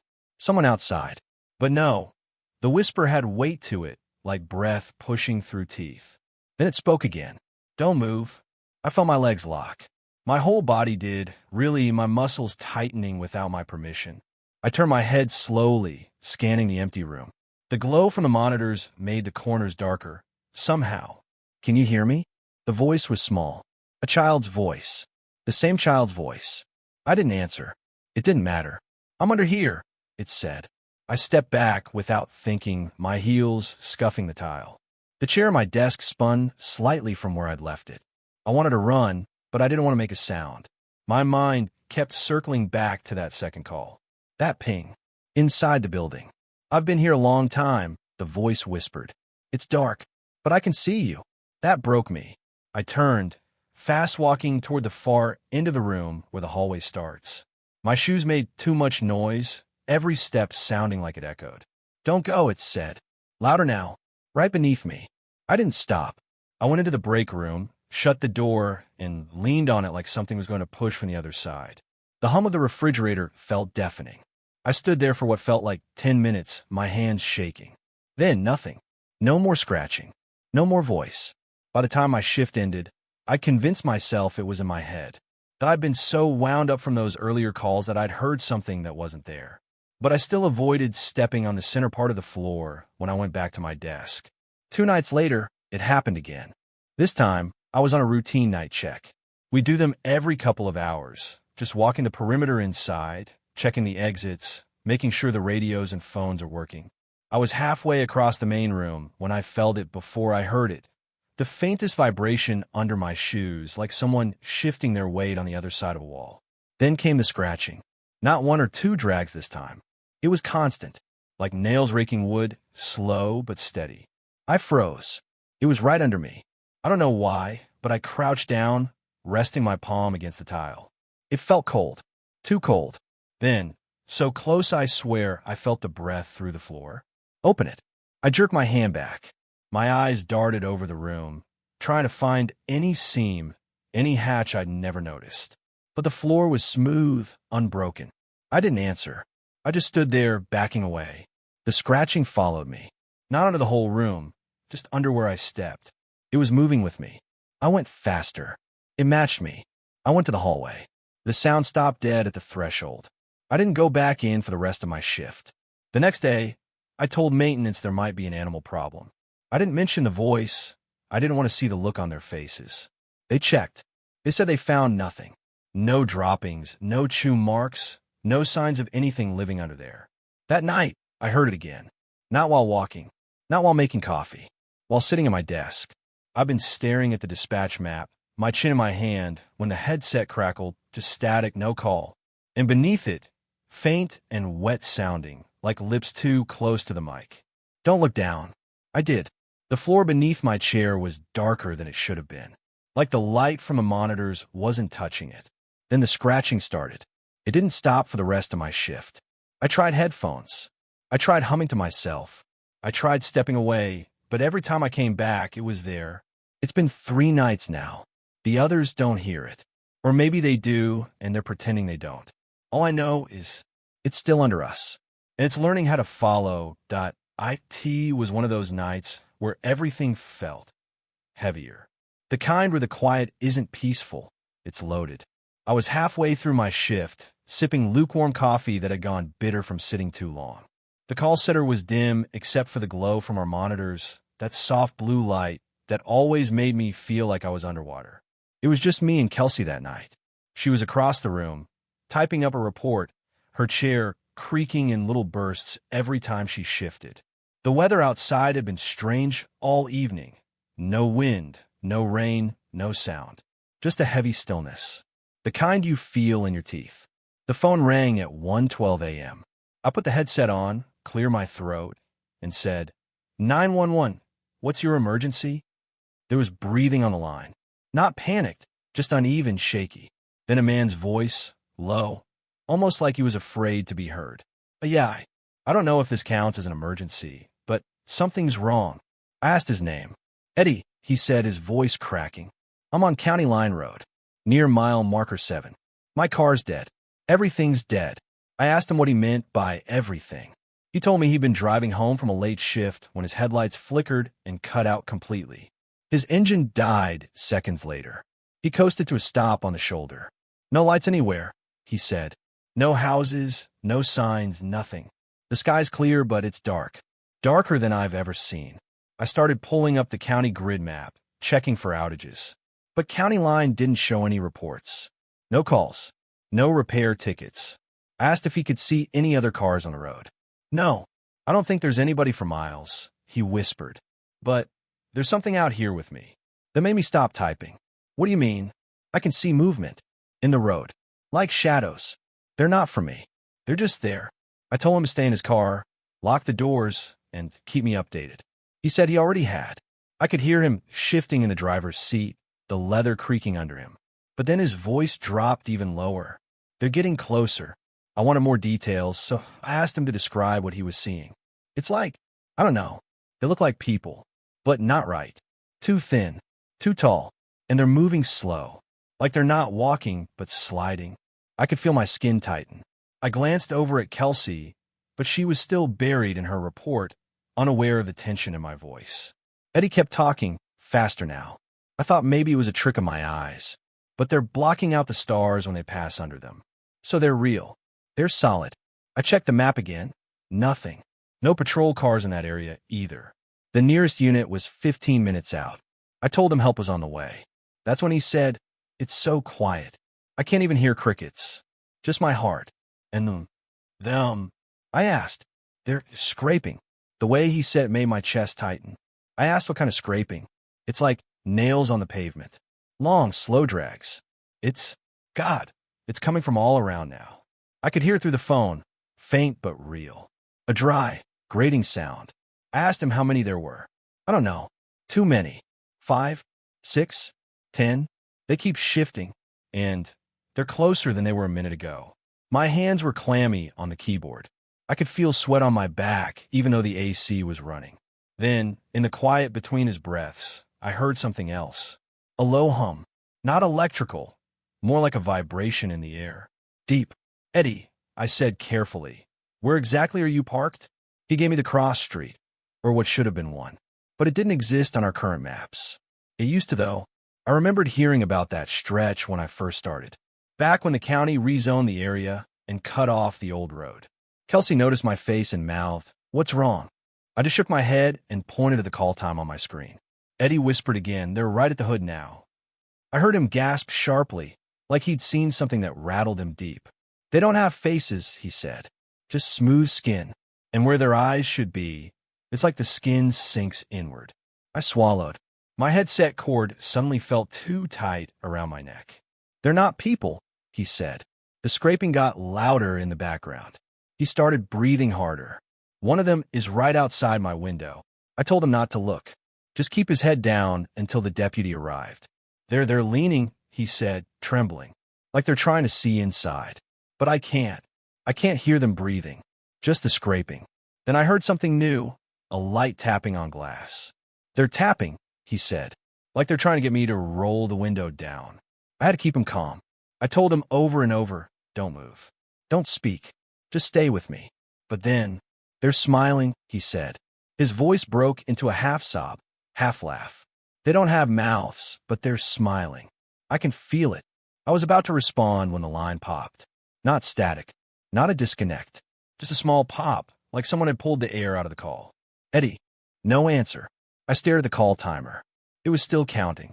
The line was still open. I heard movement, not his breathing anymore, but something shifting against the phone. The scraping had stopped. Then a voice. Not Eddie's. It was low, drawn out, almost like a mockery of speech. "Where are you?" I froze. My mouth went dry. It repeated, quieter this time, almost curious. "Where are you?" I ripped the headset off and motioned for Kelsey. She came over, and I pointed to the waveform on my screen, still picking up sound. She put the headset on. After a few seconds, her eyes widened. She didn't say a word, just slowly set the headset back down like it was something alive. We dispatched the nearest unit. I kept the line open the whole time, listening to that faint, stretching whisper loop over and over. The deputy arrived 13 minutes later. When he got there, Eddie's car was gone. No skid marks, no footprints, no sign of anyone walking away. Just the smell of hot asphalt and something faintly metallic in the air. We logged it as unresolved mechanical failure, driver not located. That's all we could put on paper. But between me and Kelsey, we never spoke about it again. And I never take County Line Road after dark. Because sometimes when I'm on late shift and the phones are quiet, I swear I can hear that voice in the dead air of my headset. "Where are you?" When you're sitting at a dispatch desk, you learn that silence isn't just quiet. It's heavy. It's waiting. The call from the guy out on County Line had dropped about 30 seconds earlier. The line didn't beep or end with that polite, digital click. It just stopped. His breathing, the shaky edge in his voice, that weird, stretched-out word shadows gone. I just sat there, staring at the blinking cursor on my screen. The open call log was still there, half filled with my messy typing. Caller, mail/stranded/no power. Vehicle dead/reported figures in roadway. I should have been moving, flagging it, getting patrol out there faster, but I couldn't stop thinking about the way his voice had been warping before it cut out. Like someone was slowly turning down the volume while stretching him farther and farther away. I tried calling him back. 1 ring. 2. Click. Dead air. No static, no busy tone, just nothing. I tried again. This time, it didn't even ring. Straight to silence. My partner, Dana, leaned over from the next desk. "That the County Line guy?" I nodded. "Lost him." She frowned and glanced at the clock. Could be the storm. Lines out all over. Except it wasn't storming. Not here. Not on County Line either. I forced myself to type up the rest of the log, trying to make my hands move faster than my brain. Stranded motorist. Rural road. Power outage in area.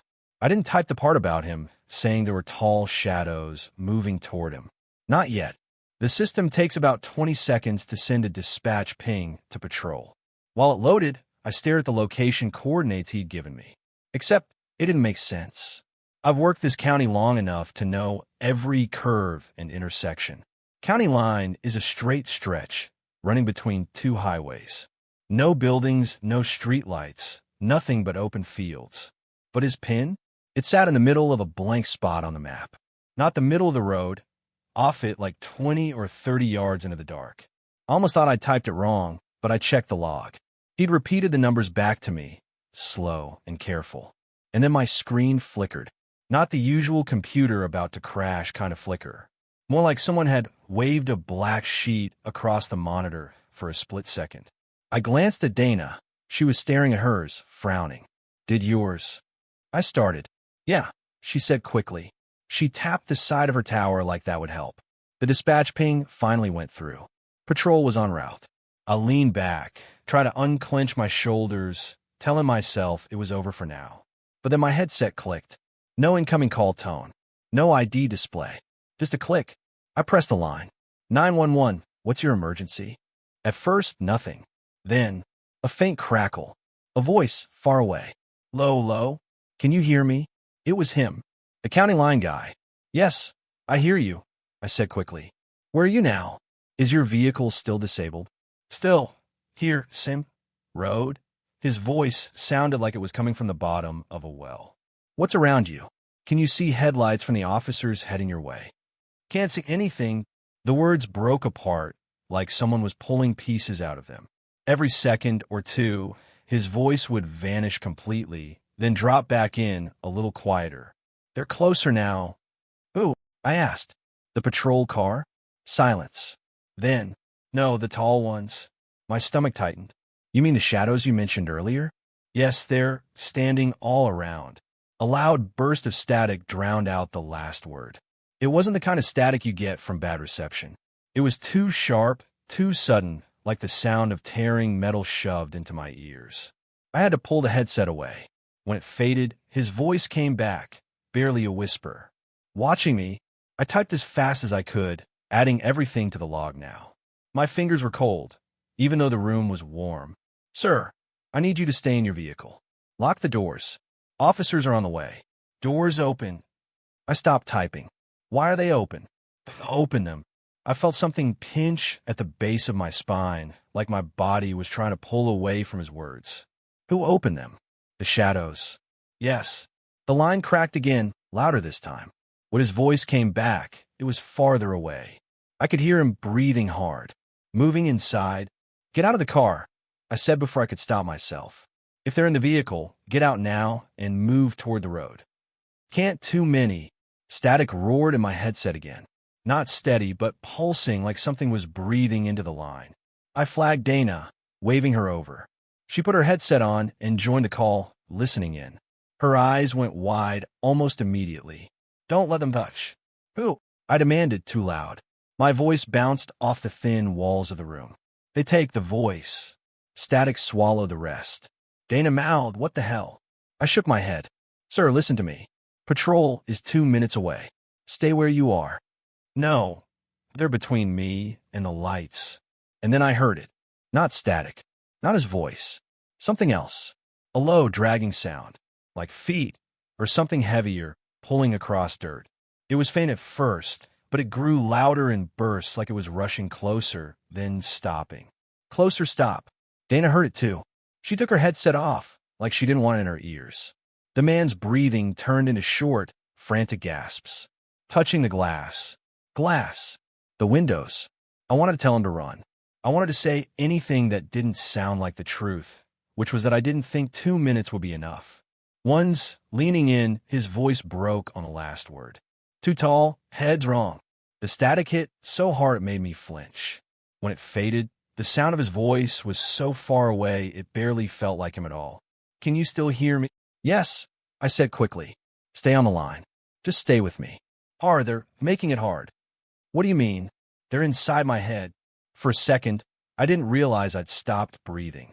Dana was already on the phone with patrol, asking if they had visual. They didn't. Their headlights were still cutting through empty dark. And then, a sharp, violent burst of noise. Not static this time. It was his voice, screaming. Not words, just pure, raw fear. It cut in and out, closer and farther, like he was running in and out of range. I yelled his name into the headset. He didn't answer. Gone. Who's gone? Me. The call snapped off. No click, no dead air. Just absence. Patrol never found the car. They drove the stretch of county line twice, lights on high. No sign of a disabled vehicle. No footprints, no broken glass. The road was dry. I went home that night and didn't turn on a single light. I sat in my kitchen in the dark, thinking about how his voice had kept getting farther away, even though he wasn't moving. And I kept hearing those last words. Not I'm gone. Just me. Like he wasn't saying he'd disappeared. Like something else was saying it for him. I've watched a lot of body cam footage over the years. Most of it is boring. Static, shaky, grainy. The kind of thing you scrub through to find a useful minute or two. You get numb to it. The muffled radio chatter, the streetlights flaring against the lens, the constant hiss of the microphone. But the footage from that night, it never plays right. I don't mean the file's corrupted. The file is fine. I've had it checked, duplicated, analyzed by people way smarter than me. There's nothing wrong with it. And yet it's wrong. It starts out normal enough. Officer Kelly's body cam, timestamp just after midnight. The screen shakes as he jogs down a dirt road, his breathing heavy in my headphones. Somewhere off to the right, a dog is barking, sharp and panicked. The radio on his shoulder crackles, but the words are garbled. He's headed toward the tree line. I know this road. I've driven it before, back when we still got calls from that part of the county. It's narrow, no streetlights, just blackness on both sides. If your headlights go out, you might as well be floating in space. Kelly's flashlight beam bounces with each step, lighting the dust in the air. At first, I thought the distortion was from motion blur, but the more I've watched it, the more I notice the dust isn't moving right. The particles seem to drift the wrong way, like they're being pulled backward, sucked into the dark ahead of him. About 40 seconds in, you hear him call out. His voice is steady at first. Sir, this is county police. If you can hear me, call back. Nothing. He moves deeper into the trees. The sound changes immediately. I can't explain it in technical terms, but it's like the air gets thicker. Every footstep has a muffled weight to it, like walking through snow. And there's something else buried under the sound. A kind of low, wet breathing. I used to think it was just him, adrenaline, exertion. But I've replayed the clip enough to know it isn't. It's too deep, too slow. About a minute and a half in, he stops moving. The camera turns towards something on the ground. A torn jacket. One sleeve ripped clean off, the fabric wet and dark. He crouches, picks it up, and that's when the voice comes through the radio. It's faint, almost swallowed by static. Shadows, tall shadows, they're everywhere. Kelly's breathing quickens. He presses the mic to his mouth. Repeat that. Who's on this channel? The voice comes back, clearer this time, but distant. Not like a man nearby. More like someone speaking through a tunnel, far away. They're surrounding me. I can't tell if Kelly recognizes the voice. His face isn't in frame, but his posture changes, stiff, alert. He takes a few steps forward, and that's when it happens. The video freezes. One moment he's mid-step, foot hanging in the air. The next, nothing moves. Not a leaf, not the dust, not his flashlight beam. It's just frozen there, like a photograph. But the audio keeps going. And what you hear, first it's just his breath. Fast, panicked. Then, the voice again. Closer now. There. Static. Thought. Static. Behind you. There's a sound after that. It's faint, but I swear it's a foot dragging through dirt. Then another. Then another. Slow, deliberate. And over it, that breathing. Heavy. Deep enough that you feel it in your chest, even through the recording. Kelly screams. Not a startled yell, not a quick shout. A full, raw scream, tearing his throat apart. And it doesn't stop. It just keeps going. His voice cracks, turns into this awful, choking sound. And still, the camera stays frozen on that one frame. Then, something else starts breathing. It's higher pitched, faster, almost like it's matching his scream, inhaling when he runs out of air, exhaling when he starts again. They overlap in this horrible rhythm, human and not human, blending until you can't tell which is which. You can hear movement all around him now. Branches snapping, leaves crushing under something heavy. But the image stays still. I can't explain how wrong it feels to hear chaos and see nothing move. Around the 3-minute mark, there's a thud, loud enough to distort the mic. His scream cuts off instantly. There's just silence. The breathing stops. For a long time, it's just a frozen image of him mid-step. Then, so faint I almost missed it the first time. Whispering. It's not in English. At least, I don't think it is. The words slide together, wet and too quick to follow. Every time I replay it, I hear something different. Sometimes it sounds like a prayer, other times like someone counting. Then, and I swear this happens, the frozen image twitches. It's small, just a blur at the edge of the frame, like his arm shifts a fraction of an inch. When I scrub back, it's gone.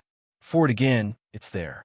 I showed it to 2 other people, didn't tell them what to look for, and both said the same thing. Did he just move? I wish I could tell you it ended there. The last 30 seconds are different. The whispering fades. The sound of the forest comes back. Wind through branches, a distant owl. It's almost normal. And then, faint but clear right next to the mic. Found you. The file cuts off. No glitch, no corruption. Just ends. When they found Kelly's body cam, it was lying on the dirt road, still recording. The timestamp shows it had been running for 45 minutes after that last word. No one knows what it captured in that time, because the footage is just black. But the audio? If you listen closely, you can still hear breathing. When the lights came back, it wasn't how I expected. No flicker, no slow hum of transformers waking up. Just sudden, blinding brightness cutting through the cracks in my blinds. I didn't even realize how heavy the dark had been until it was gone. It wasn't just night. It had been thick, like it had weight. The blackout had lasted all night, and by the time the streetlights flickered back on, the sun was already crawling over the horizon. The whole world was pale and washed out, like a photograph that had been left in the sun too long. I was still at the station. None of us had gone home. Dispatchers, officers, the night crew, all of us just lingered, waiting for something that made sense. The phones had been dead quiet for the last hour, except for the occasional static pop that didn't sound like static at all. Then the call came in. It wasn't a person. Not really. It was just an open line, faint background noise, an engine idling low and steady. We traced it quick. Rural stretch of County Line Road, just where the tree line bends away from the asphalt. It was him. Had to be. The man from last night. The one screaming about shadows. 2 patrol cars went out. I stayed on the line, listening to that low rumble through the headset. It didn't change. No door slam, no footsteps, just that soft mechanical growl and the faintest whistle of wind against the mic. By the time the officers rolled up, the sun was fully up, but you couldn't tell. The trees on that stretch are tall and tight, and in the early morning the light barely touches the road. They found the car exactly where the ping said it'd be. Driver's door wide open. Engines still running. No one inside. When the guys radioed in, I could hear the shift in his breathing even through the static. No sign of him. Cars in neutral. Footprints leading away. But there was something in his voice that made my stomach turn. Not panic exactly. Not fear. More like he was holding back something he didn't want to say out loud. I patched through to ask for details, but all he said was, "You're going to want to see this."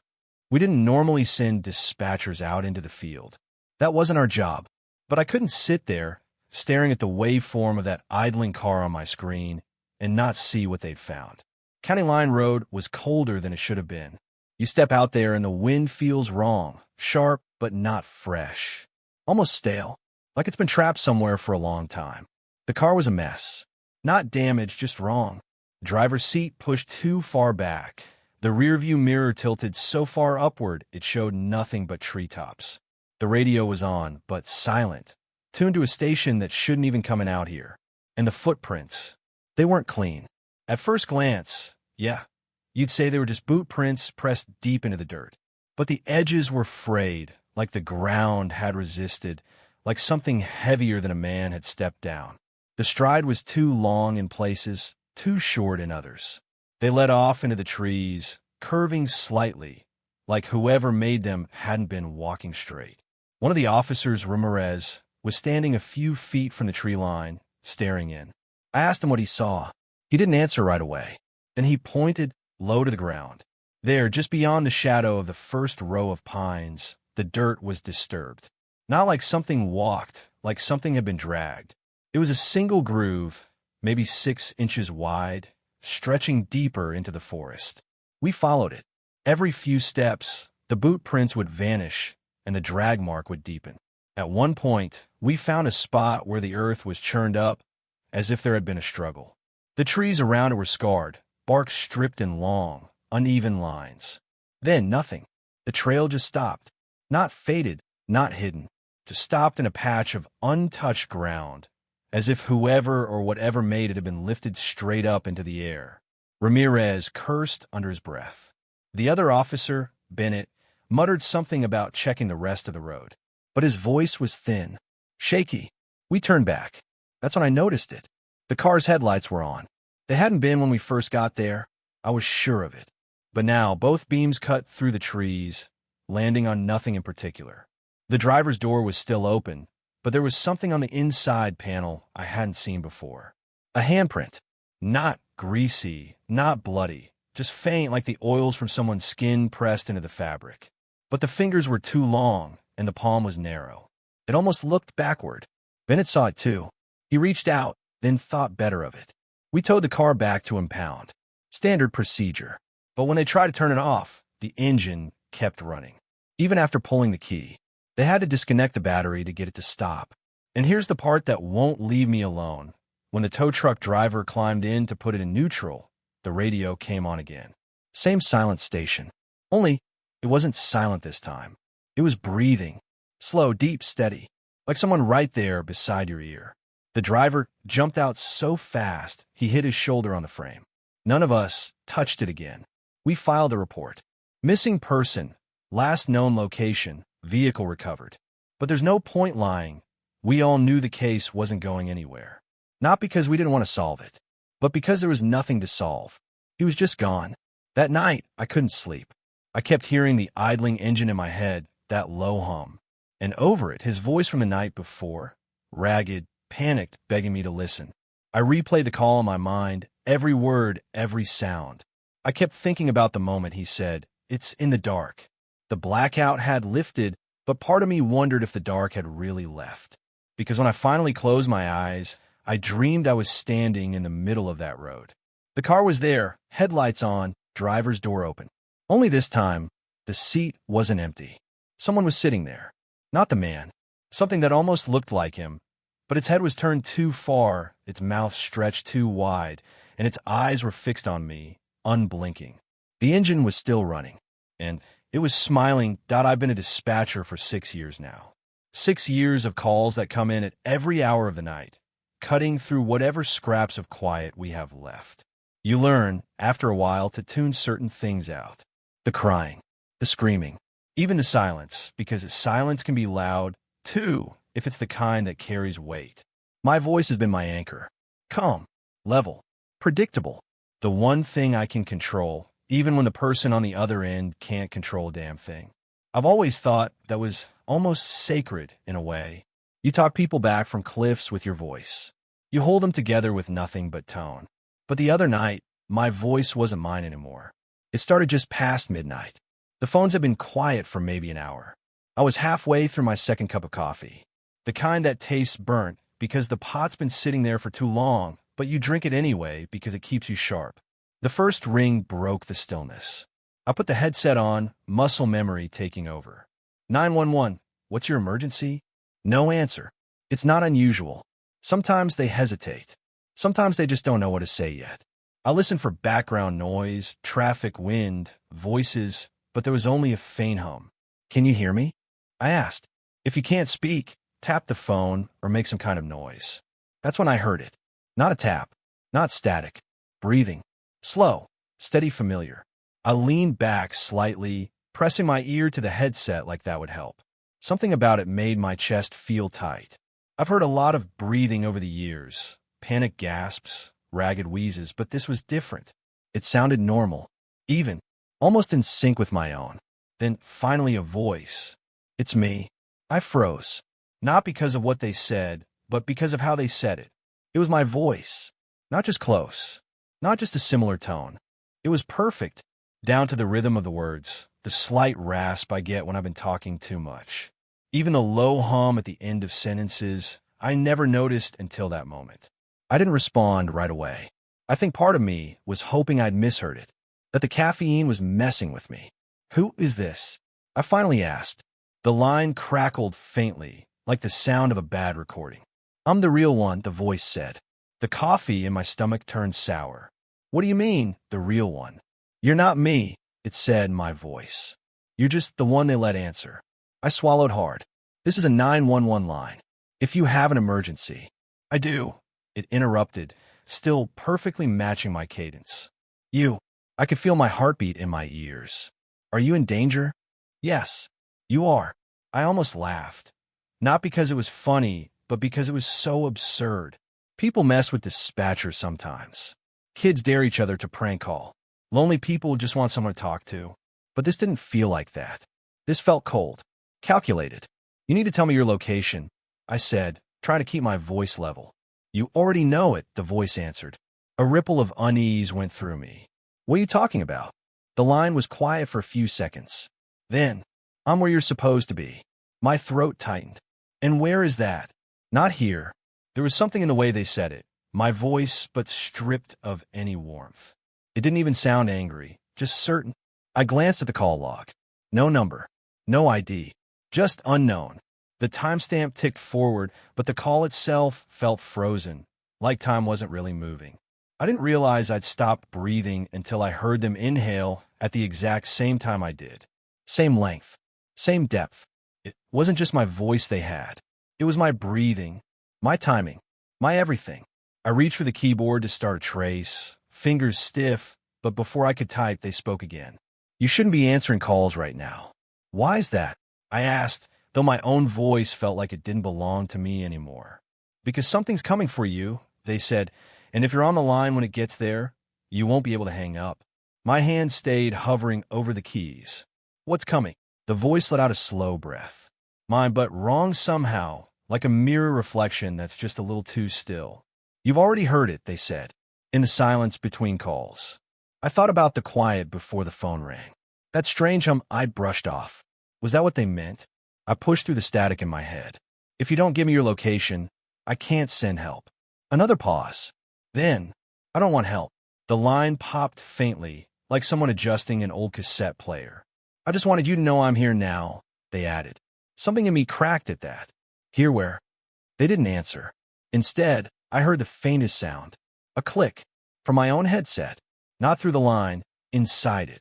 Like someone was on my side of the connection. I pulled the headset off, but the sound kept going, faint and rhythmic. I checked the monitor, call still active. I pressed the earpiece back on. "Why are you doing this?" I asked. The voice chuckled. My chuckle, low and short. "Because it's almost your turn," they said. My skin crawled. What turn? To be the voice on the other side. Before I could respond, the line went dead. No click of disconnection. No fade. Just gone. The call log stayed blank. No origin. No duration. Like it had never happened. I just sat there, headset in my lap, listening to the low hum of the servers in the room. My hands were cold. My coffee had gone lukewarm, but I couldn't bring myself to drink it. I told myself it was some kind of elaborate prank. Maybe a soundboard, maybe someone who'd study my voice from public recordings. But even as I tried to rationalize it, I knew that wasn't right. Because when I went to speak again, just to test my voice, it came out wrong. Too smooth. Too steady. Like I was imitating myself, that I didn't sleep that night. Not because of coffee. Not because of overtime. Because of the call. I kept hearing my own voice replay in my head. Not in memory, not even as an echo, but like it was still on the line, breathing in the dark somewhere, waiting for me to pick back up. When I finally got home, I sat on the edge of my bed without taking off my boots. My apartment was silent, except for the faint hum of the fridge. But the silence wasn't right. It had weight to it, like someone else was in the room, being perfectly still. I didn't turn on the TV. I didn't shower. I just stared at my phone like it might ring again, even though my shift was over. My hands stayed tight together, and every few seconds I look at the front door, not because I heard anything, but because I thought maybe it would just open. I only realized it was morning when the light changed in the window. Pale gray, fogged by the thin curtains. When I got back to work, the station felt different. I couldn't put my finger on it. Same desks. Same flicker in the overhead light. Same faint smell of burnt coffee in the air. But the glass looked wrong. We have this big pane of security glass between the dispatch floor and the narrow hallway to the supervisor's office. the kind that's supposed to be shatterproof, a little tinted. I must have walked past it 1,000 times without noticing it. But that morning, I slowed down in front of it. It looked thicker, like I wasn't just seeing through it, but through layers of something. In my reflection, it wasn't delayed, but it felt delayed. Like I'd move my hand, and it would follow exactly, but I'd still swear it was a half-second late. "Morning," Tanya said from behind me, breaking whatever that moment was. I blinked, stepped away from the glass, and pretended to check my phone. "Morning." The first few calls of the day were normal. A fender bender, a noise complaint, somebody's smoke alarm going off because they burned eggs. By noon, I'd almost convinced myself the voice from last night was just stress. Something my brain made up. Maybe it wasn't even that close to my voice. But then line 3 lit up. The ID said private. No callback number. No location. I hesitated. That was unusual. Even blocked calls usually have a routing trace. 911, what's your... You're still in there. My throat went dry instantly. It was my voice again. Exactly mine. Tone, pitch, breath. What? You're still inside. You don't even know it. The room around me faded. My hands were cold on the headset. What do you mean? That building. That floor. It's a copy. I try to keep my voice steady. Sir. Stop calling me sir. The voice sharpened, almost annoyed. I'm you, and you're not supposed to be here. Not on that side. A faint static bled into the line. Listen, it continued. The glass. It's not a window. It's a barrier. You're on the wrong side of it. I stared straight ahead, but my eyes flicked toward that security glass at the edge of my vision. Why don't you just come in here? The voice asked. You can see it from where you're sitting. The hallway. The office. But it's not real. I whispered before I realized I was speaking. Then where am I? There was a pause. The faint sound of my own breath, except it wasn't mine. You were in the frame. I almost laughed, but it wasn't because anything was funny. It was the kind of half-choked laugh you make when you're about to panic. What does that even mean? You're inside the copy. It's built around you. Think about it. When was the last time you left? I went home last night. I said quickly. No, you went somewhere. But you didn't leave. The air in the room felt thinner, like the AC had shut off. I could hear typing somewhere behind me, Tanya answering another call, and it suddenly sounded miles away. Look, the voice said low now, urgent. If you want to get out, you have to break it. What? The glass. It's the only thing between you and the real hallway. Something in my chest was pounding, not my heart exactly. It was lower, like a deep vibration through my ribs. I can't. I started, but the line went dead. No click, no fade, just silence. I sat there with my headset still on, breathing into the mic, staring at that piece of glass. When I finally pulled the set off my ears, Tanya was looking at me. You okay? Yeah, I said automatically. You look pale. Bad call. I mumbled, already standing up. I walked toward the glass. Not to touch it, just close enough to see my reflection clearly. It didn't feel like looking in a mirror. Mirrors show you yourself. But this felt like looking at someone who was just wearing my face. I moved my hand slowly. The reflection matched. But my eyes in the reflection, there was something in them. A focus. Like whoever was looking back already knew what I was about to do. I stepped away before Tanya could notice. The rest of the shift blurred together. My calls, my voice, even my own words, they all sounded off like I was hearing them through a recording. When I finally clocked out, I didn't go home. I went back to the glass. The hallway was dark now, lit only by the exit sign above the door to the supervisor's office. I pressed my hand against the glass. Cold. I leaned in, just enough so my breath fogged the surface. For a second, just one, I swear the reflection didn't fog. I didn't even know we had a recording room. When I first started here, the supervisor showed me the basics: radio panel, CAD system, call logs. She never mentioned a room specifically for archive calls. I thought recordings were just stored on some server and forgotten about, maybe only pulled up if there was an investigation. But after what happened with him, I couldn't stop thinking about it. The voice that sounded exactly like mine. The way he kept telling me I was inside something. That night, when my shift ended, I didn't go home. Everyone else had cleared out by 2 a.m.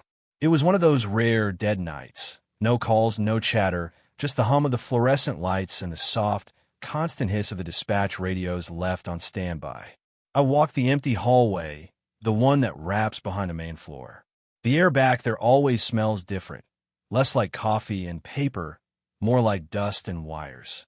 I don't even know what I was looking for. Maybe proof. Maybe a reason to believe that what happened wasn't real, that it was just my brain glitching.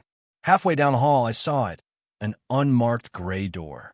No window, just a worn brass handle and a deadbolt that looked older than me. It was unlocked. Inside, it was colder. Rows of metal shelves lined the walls, stacked with plastic bins. Each bin had a label: 2011, Jan, March, 2014, April, June 2018, October, December. Years and years of calls, crammed into this tiny, airless room. The smell hit me next. Not rot, not mildew, just stale, like air that had been trapped too long. In the far corner, a desk sat under a small lamp. On it was a black tower computer, a chunky monitor, and a tape deck, the kind I'd only seen in old police procedurals. I closed the door behind me. For a moment, I just stood there listening.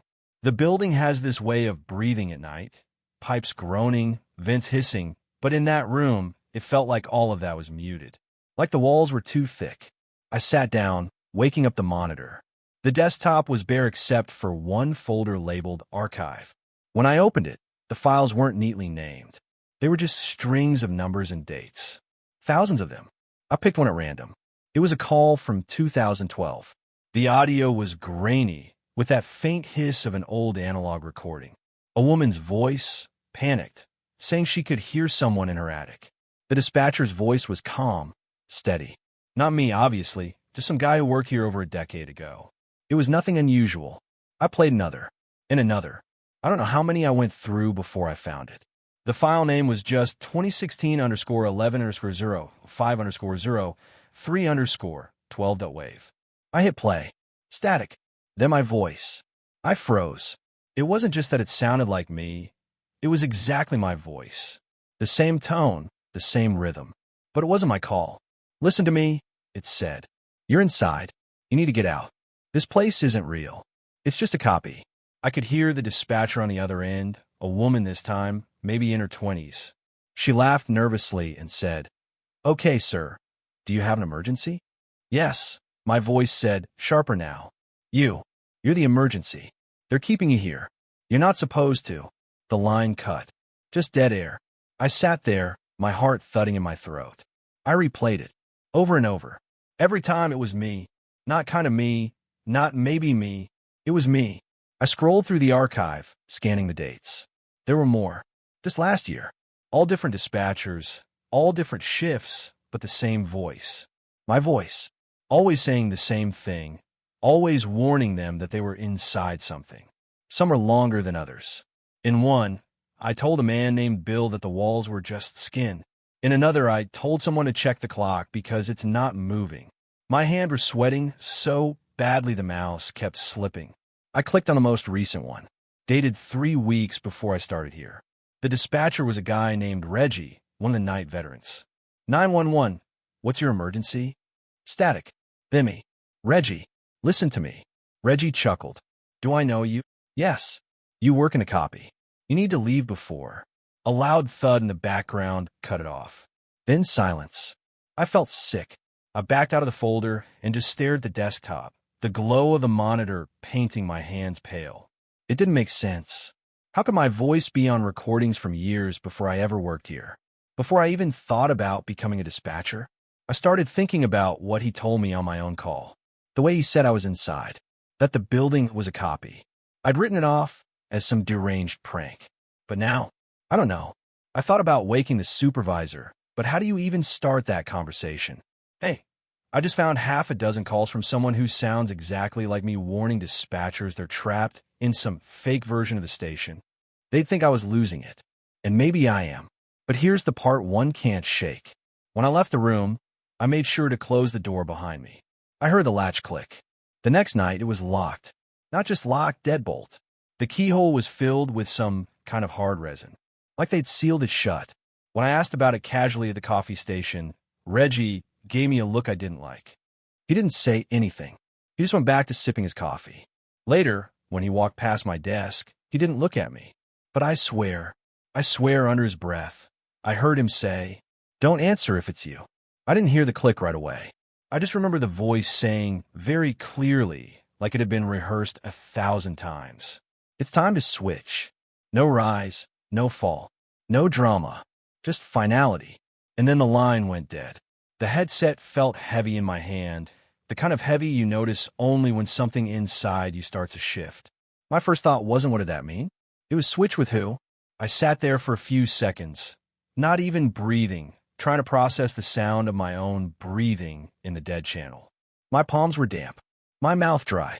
I stared at the flashing cursor on the dispatch log, like maybe it would type the answer for me. It didn't. I started rewinding the call in my head. That voice, it was mine, but wrong. I'd heard it before. I'd spoken before. I could remember that cadence, the pauses, the little scratch in the throat, like someone had been talking for hours. And I could remember hearing it tell me things no one should know. Things from the archive box. The fluorescent lights above me hummed, but the sound was dull, like they were far away. And then, I blinked. I wasn't at the desk anymore. I was standing outside. No memory of standing. No memory of walking through the door. One second I was in the recording room, the next I was in the cold night air, just there. The building loomed in front of me, its windows glowing in that pale yellow that makes everything look sick. At first, I thought I blacked out, that maybe I'd had some kind of lapse. But then I saw movement. Through the glass, I saw my desk, my chair, my headset, and me, sitting there. My chest went tight. I stepped forward without meaning to, my shoes crunching against the gravel, but the sound felt too loud, like it was echoing inside my skull. My eyes locked on the figure inside. My figure, leaning forward, fingers moving over the keyboard like they'd been doing it all night. And the way it moved wasn't wrong exactly, but it wasn't mine. Subtle differences. A rhythm in the keystrokes.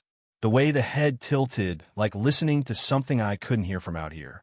My first instinct was to run inside, to yank that thing out of my seat. But I didn't move. I couldn't, because deep down, in the part of me I never want to listen to, I knew there was already the real one. I was the extra, the wrong one. I stood there in the cold, my breath fogging against the glass, watching my own hand reach for the same cup of cold coffee I'd left there 15 minutes ago. It'd sip it exactly how I do. Tilt, small swallow, click of the cup back onto the desk. The same cup, the same coffee, the same everything. Except I was outside. A shape moved in my peripheral vision, and for a second I thought someone had come up behind me. But when I turned, the parking lot was empty. Just dark asphalt and the sound of the wind scraping over the roof. I turned back to the window, and my double was staring at me. Not in a startled way. Not like I'd been caught spying. More like it had been waiting for me to notice. Its eyes were fixed on mine, but it didn't stop typing. And then I realized the headset was still on its head, the mic positioned close to its mouth. It was talking to someone. My chest got tighter. I stepped closer until my forehead almost touched the glass.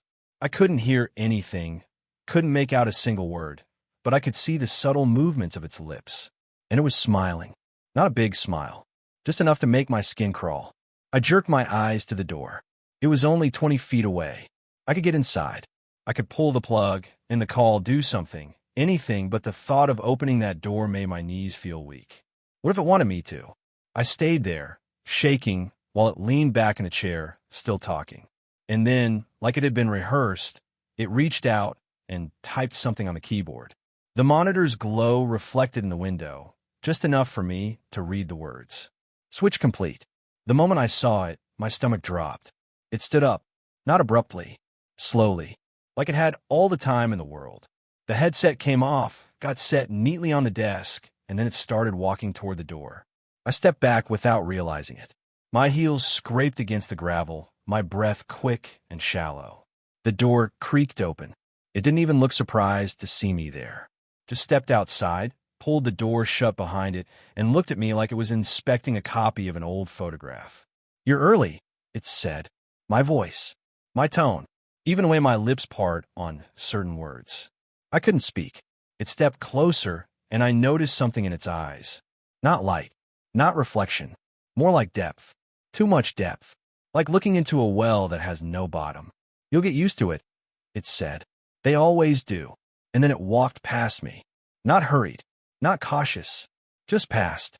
The air felt colder when it brushed by, like the night had leaned in for a moment. I turned to watch it go, but the shadows swallowed it fast. 1 second it was there, the next it wasn't. I stood there for I don't know how long, my legs numb, my breath coming in sharp bursts. My mind kept looping the same thought. Switch complete. Like it was a log entry in my own head now. Eventually, I forced myself toward the door. The metal handle was cold, biting at my skin. Inside, the room was quiet. My desk was exactly how I'd left it. The headset sat neatly in place, but the chair was still warm. And in the faint hum of the lights above, I thought I could hear something else. A whisper almost drowned out, like it was coming from the wires in the wall. You're late. I don't remember leaving the building. But when I looked up, I was back outside. When you're new at a job, people tell you there's always something you'll get used to. For some dispatchers, it's the shouting. For others, it's the long, dead silences. For me, it was neither. It was the smell. The call room at County Dispatch never really aired out. The walls seemed to trap everything. Coffee breath, microwave noodles, that faint hint of stale sweat from the night shift. It wasn't bad enough to complain about, but it lingered, like a smell from a dream you can't shake.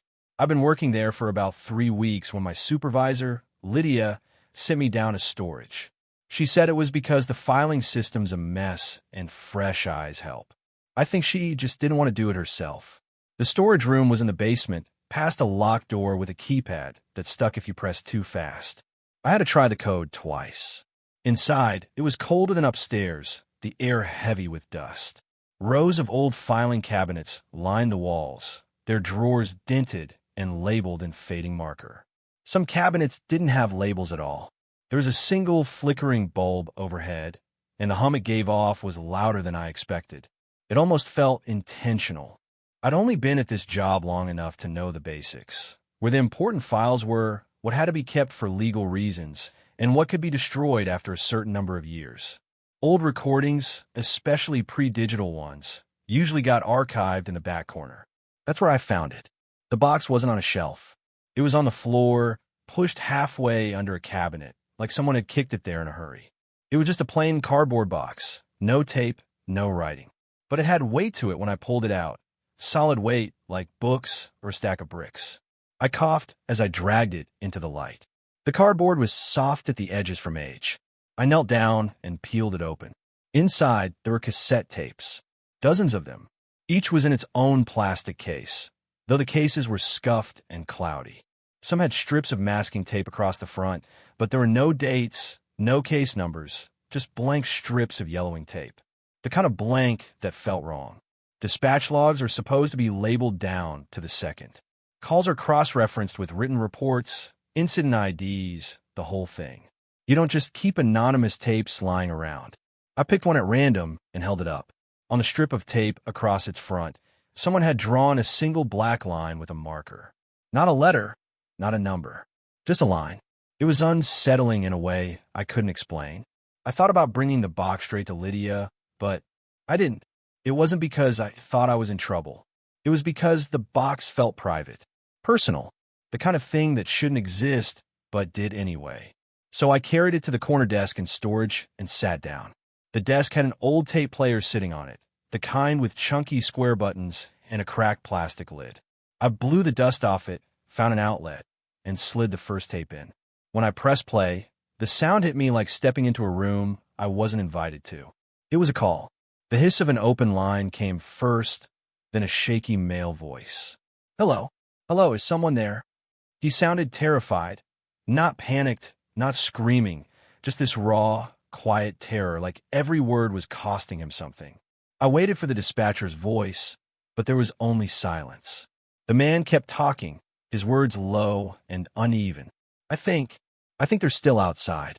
A pause, breathing. I can't see them now, but I hear the gravel. I felt my skin tighten. Still no dispatcher response. No, 911, what's your emergency? No typing in the background, just him talking into the void. They were knocking before, he whispered. Real slow knocks, like they knew I'd count them. He trailed off. The line stayed open for what felt like a full minute before there was a faint scrape, like something dragging along wood. The man's breathing sped up, and then the tape just stopped. No click of hang up.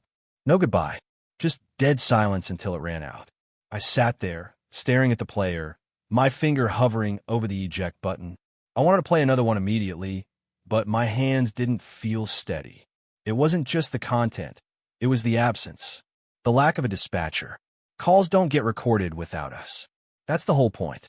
The caller talks, we answer. The system logs everything. But on these tapes, there was only the caller. I put in a second tape. This one was different. A woman's voice this time. She was whispering so faintly, I had to lean in. He's in the hall. Another silence. He's been knocking on the bedroom door for hours. More silence. Then she started crying, not loud sobbing, just these broken little gasps. And then something else. From somewhere in the background, another voice spoke. A man's voice, calm and almost casual. Tell them I'm not here. The woman let out a sharp, choked sound, and the tape cut off. I yanked it out and set it on the desk like it might burn me. I sat there for a while, staring at the box, trying to think of any reason these tapes would exist. Training? No. There's no reason to record fake calls on cassettes in an era when digital was already around. And even if they were real, they'd be in the system. Unless someone didn't want them in the system. I tried one more. This one began with heavy breathing, like the caller had been running. I can't get out, a boy's voice said. He sounded maybe 12 or 13. They keep moving the doors. I froze. What's your name? I found myself whispering like I could speak into the past. The boy made a sound like he'd heard something, far away, on his end. Then he whispered something I almost didn't catch. They said they want to talk to you next. The tape cut to static. I hit stop, but the sound kept going for a moment, like it didn't want to end. By the time I slid the tape out, my hands were trembling. I didn't play another one. I put them all back in the box, closed the lid, and slid it under the desk. I told myself I'd bring it to Lydia later, but deep down I knew I wouldn't. Because as I sat there in that cold, flickering basement, I realized something that made my stomach knot. The voices on those tapes, they didn't sound old. They sounded like they could have been recorded last night. The first thing I did when I got home that night was wash my hands. Twice. It wasn't that the dispatch room was dirty. It wasn't. It just, ever since I found that box, I've had this lingering feeling on my skin. Like dust that isn't really dust. Like static. I'd left the tapes on my desk in the corner of the office storage room, thinking I'd catalog them the next day. I told myself it was just another part of training, learning old record-keeping systems, archiving. Nothing sinister, but I couldn't stop thinking about the voices. Even though I'd only listened to a couple, they'd stayed with me. The way the callers sounded, not just scare, but I don't even know the word. Like they already knew no one was coming.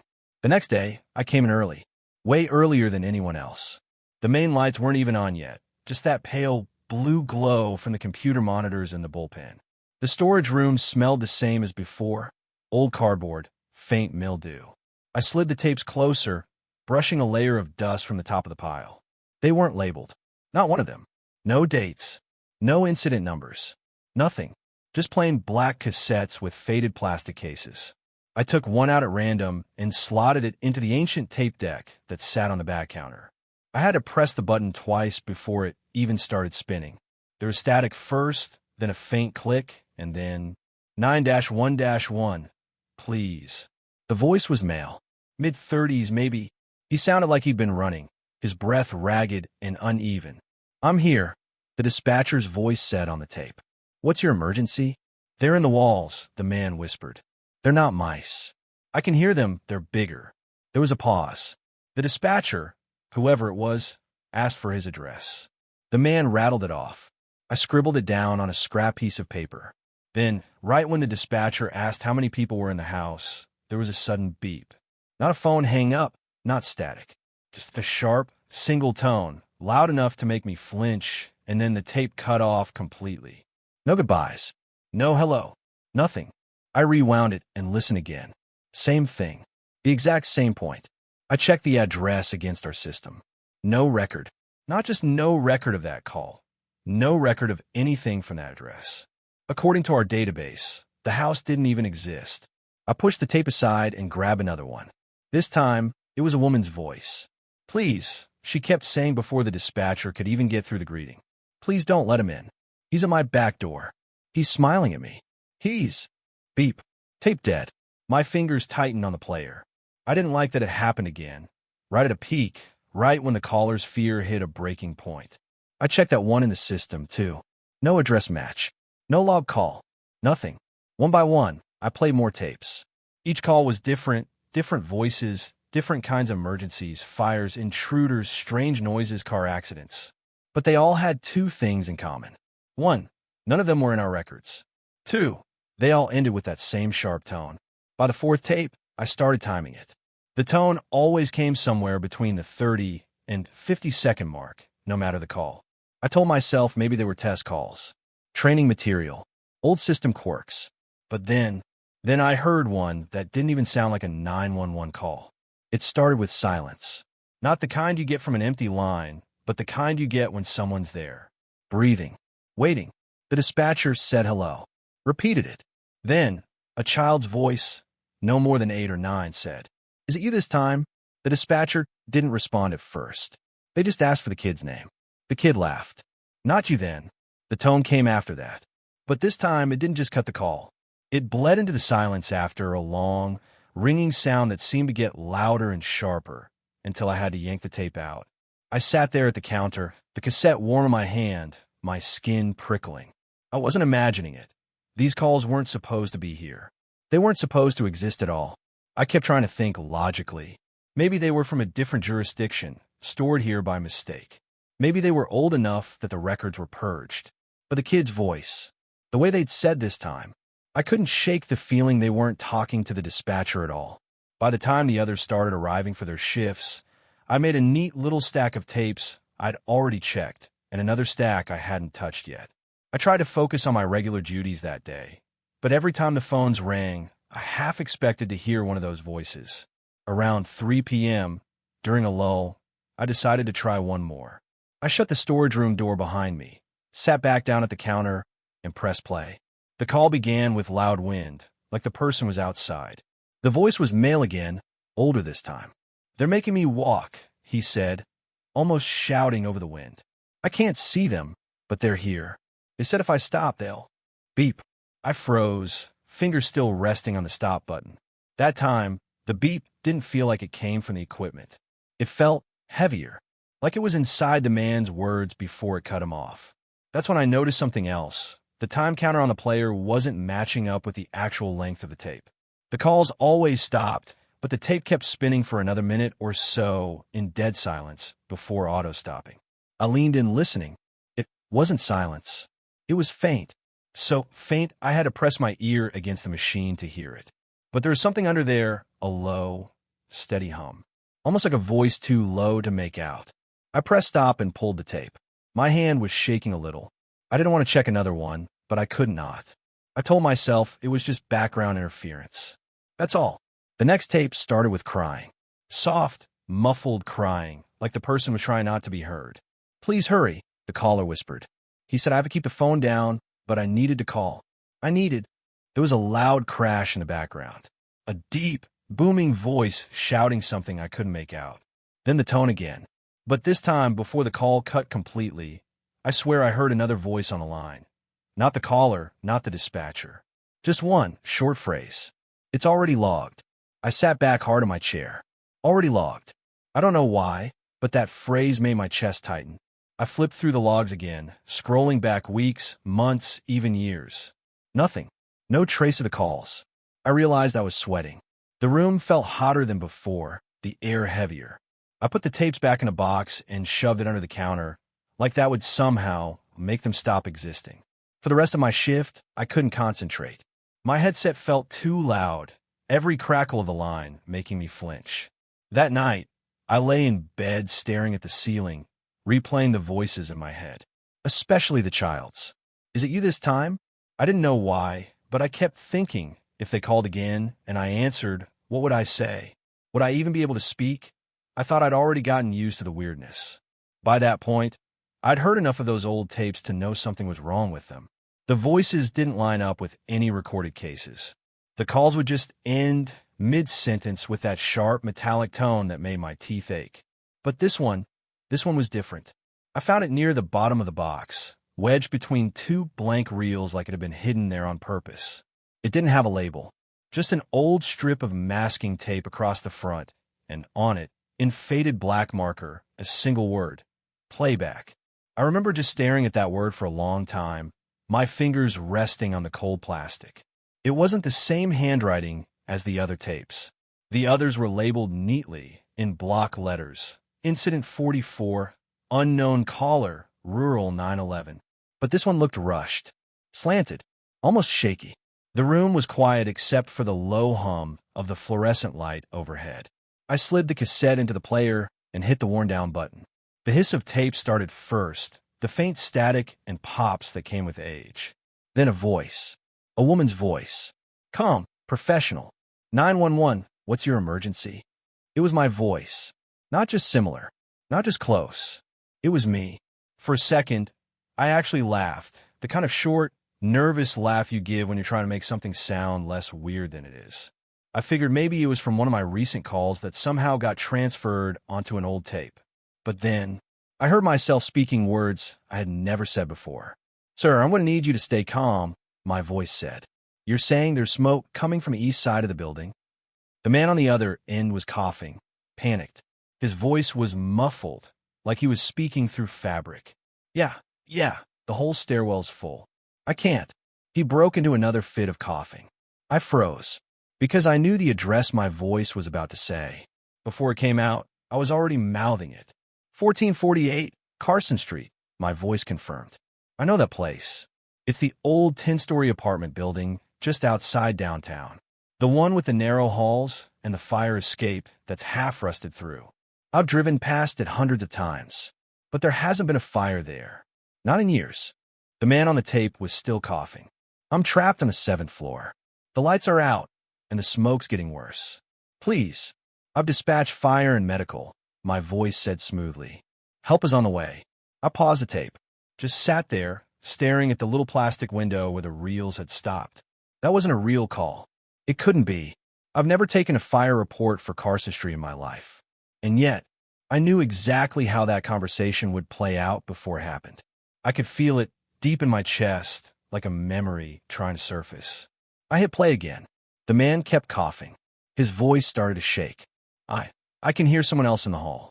They're knocking on the doors, but it doesn't sound like. He stopped suddenly. Then, quieter. It's not a firefighter. There was a pause on the line. A pause in me. Sir, can you describe them? I heard myself ask. The man didn't answer. For a long moment, all I could hear was faint, slow tapping on something. Maybe a wall, maybe the phone. 3 taps. A pause. 3 more. Then, in a whisper, he said, they're just standing there. Not moving. I think they're smiling at me. My voice on the tape stayed calm, but I could hear the edge in it now. Stay in your apartment. Keep the door locked. Help is coming. The man started to cry. It was the kind of crying that's quiet at first, then builds like he was trying to hold it in, but couldn't. And then, that same sharp tone I'd heard before. Like the sound a monitor makes when it flatlines, but cleaner, sharper. It rang out for a split second, and the call was over. No click. No goodbye. Just gone. I didn't move for a long time. I just sat there, my hands resting on my knees, staring at nothing. The tape had ended, but my mind hadn't. Because here's the thing. I checked the call logs right after that. I went into the system and searched every incident, every fire report, every dispatch from the last 3 years. Nothing. No Carson Street fire. No trap man. No call like that. I should have left it alone. But 2 days later, I heard the real phone ring. It was the same time of night as when I'd first listened to the tape, a little after midnight, the dead hours when nothing much happens except the occasional drunk driver or noise complaint. The sound of the ringing cut through the room in that clean, urgent way only a 911 line can. I picked it up. 911, what's your emergency? A man's voice coughing. Not just coughing. The coughing. Yeah. The whole stairwell's full. I can't. He broke into the same fit I'd already heard. My stomach dropped. 1448 Carson Street. I asked before I could stop myself. There was a pause on the other end. Yeah, he said, surprised. I think I forgot to breathe for a second. The rest of the conversation, it played out exactly the same. Word for word, beat for beat. When he said there was someone knocking in the hallway, my skin crawled because I already knew what was coming. When he whispered that it wasn't a firefighter, I felt the exact same cold weight in my chest I'd felt when I heard it on the tape. And then, that sharp tone. It didn't come from a phone this time. It came from somewhere behind me. I spun around in my chair, heart pounding, but there was nothing there. Just the dimly lit office, the humming fluorescent, the wall of blinking consoles. When I turned back, the line was dead. I tried to call it back. I don't even know why. Maybe some desperate part of me thought I could stop whatever was about to happen. But there was no number. The system had nothing. It was like the call had never happened. I went home that morning with my mind on fire. I barely slept. And when I did, I dreamed about Carson Street, about the narrow halls and the old fire escape and the tapping sound that seemed to follow me wherever I went in the dream. 3 taps. Pause. 3 taps.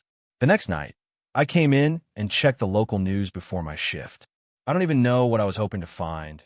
Maybe proof I wasn't losing it, that it really had happened. And there it was. Fire at Carson Street Apartments. 2 injured. 1 dead. The photo they used was taken from across the street. The 7th-floor windows were black with smoke. And even though it was just a grainy image, I swear I could see a shape in one of them. Not a firefighter.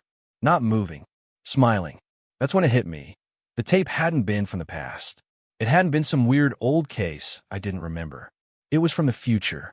And it was my voice because I was the one who took the call. I've been trying to make sense of it since then, but I can't. All I know is that the other tapes in that box suddenly feel different now. Heavier. Because if one of them could show me a call that hadn't happened yet, then maybe they all could. And I don't know what scares me more, the idea that I could stop them or the idea that I didn't want to press play. I knew, deep in my stomach, that I shouldn't. But my hand was already on the recorder, the cassette sitting there like it had been waiting for me. No label. No date. Just black plastic and a cracked corner like someone had tried to snap it in half and failed. It was the last one in the box. I'd gone through every other tape. The strange ones, the ones that shouldn't exist, the ones where the voices weren't right. And now this. The storage room was dead silent. I told myself I'd listen for just a second, maybe 2, just enough to satisfy my own morbid curiosity. Then I'd stop. I'd get up. I'd walk out. I'd tell someone, anyone, about what I'd been hearing. But my fingers didn't listen. They slid the cassette into the player, pressed it down until it clicked, and hovered over the play button. I took 1 breath, then another, and pressed it. At first, nothing. Just that hiss of static, the kind that feels like it's coming from inside your own head. I waited for the usual, a click, a voice, maybe something distant I couldn't quite place. But then, I heard myself. Not like the other tape. Not like that warped, distant version of me that had taken a call from the future. This was me now. My voice. Clear. Crisp. Too crisp. County dispatch. What's your emergency? I froze. My hand twitched toward the stop button, but I didn't press it, because the voice on the tape was still talking. The problem was my lips were moving too. I realized, with a slow and cold certainty, that I wasn't just hearing the recording. I was speaking the words as they came through the speaker, like the tape wasn't playing to me. It was playing me. Hello, my recorded voice said. Can you hear me? And I was saying it too. Exactly. Every syllable in sync. The headset on my desk crackled. No, that couldn't be right. I didn't have a call active. I hadn't even put my headset on. But the LED on the console was lit, glowing faint red. I picked up the receiver without meaning to. And there it was, my own voice on the line, speaking the same words I was saying right now. The same ones echoing from the cassette player. It was like I was in 2 places at once.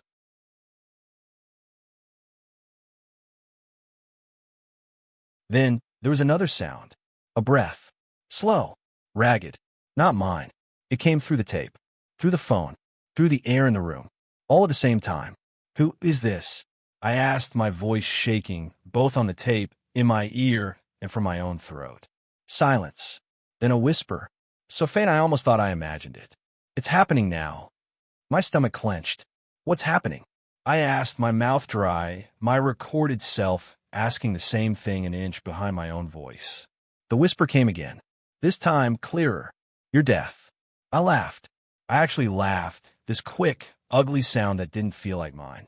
I tried to hang up, to stop the tape, to get out of the chair. But my body didn't move.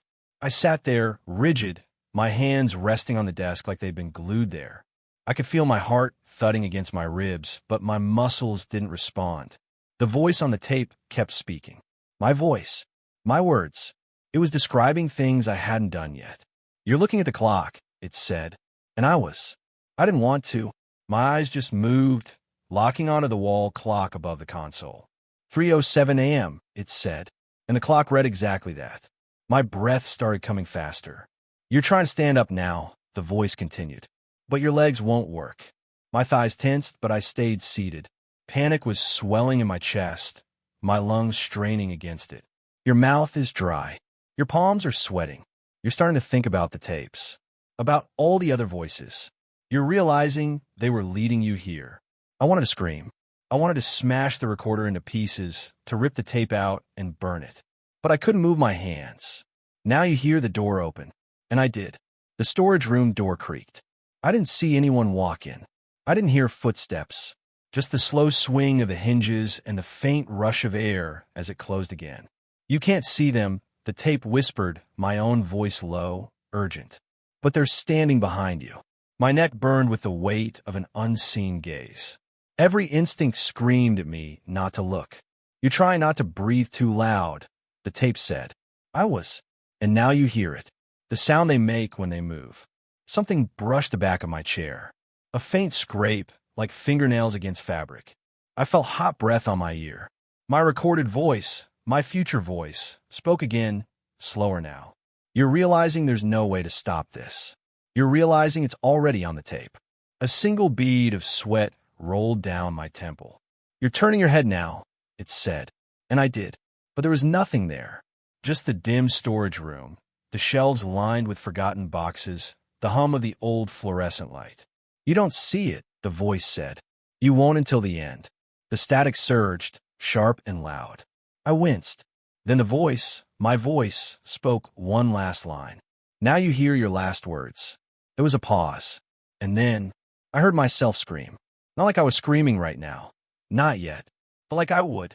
Like the tape had captured it already perfect and final before my throat even made the sound. The scream kept going, raw and desperate, echoing through the headset and the recorder. And then I felt it. Something cold. Something inside my chest. Like a hand had reached straight through me and gripped my heart. I gasped, my real voice finally breaking from the script. The tape hissed louder. My body jerked once, twice. My hands clawed at the desk. My vision tunneled. And then silence. I don't remember falling. I just remember hitting the floor, the cassette still spinning in the player, the LED on the console still glowing faint red, and my own voice still speaking. But now it wasn't in sync. It was ahead. And now you're gone, it said. The last thing I heard before everything went black was the click of the tape ending.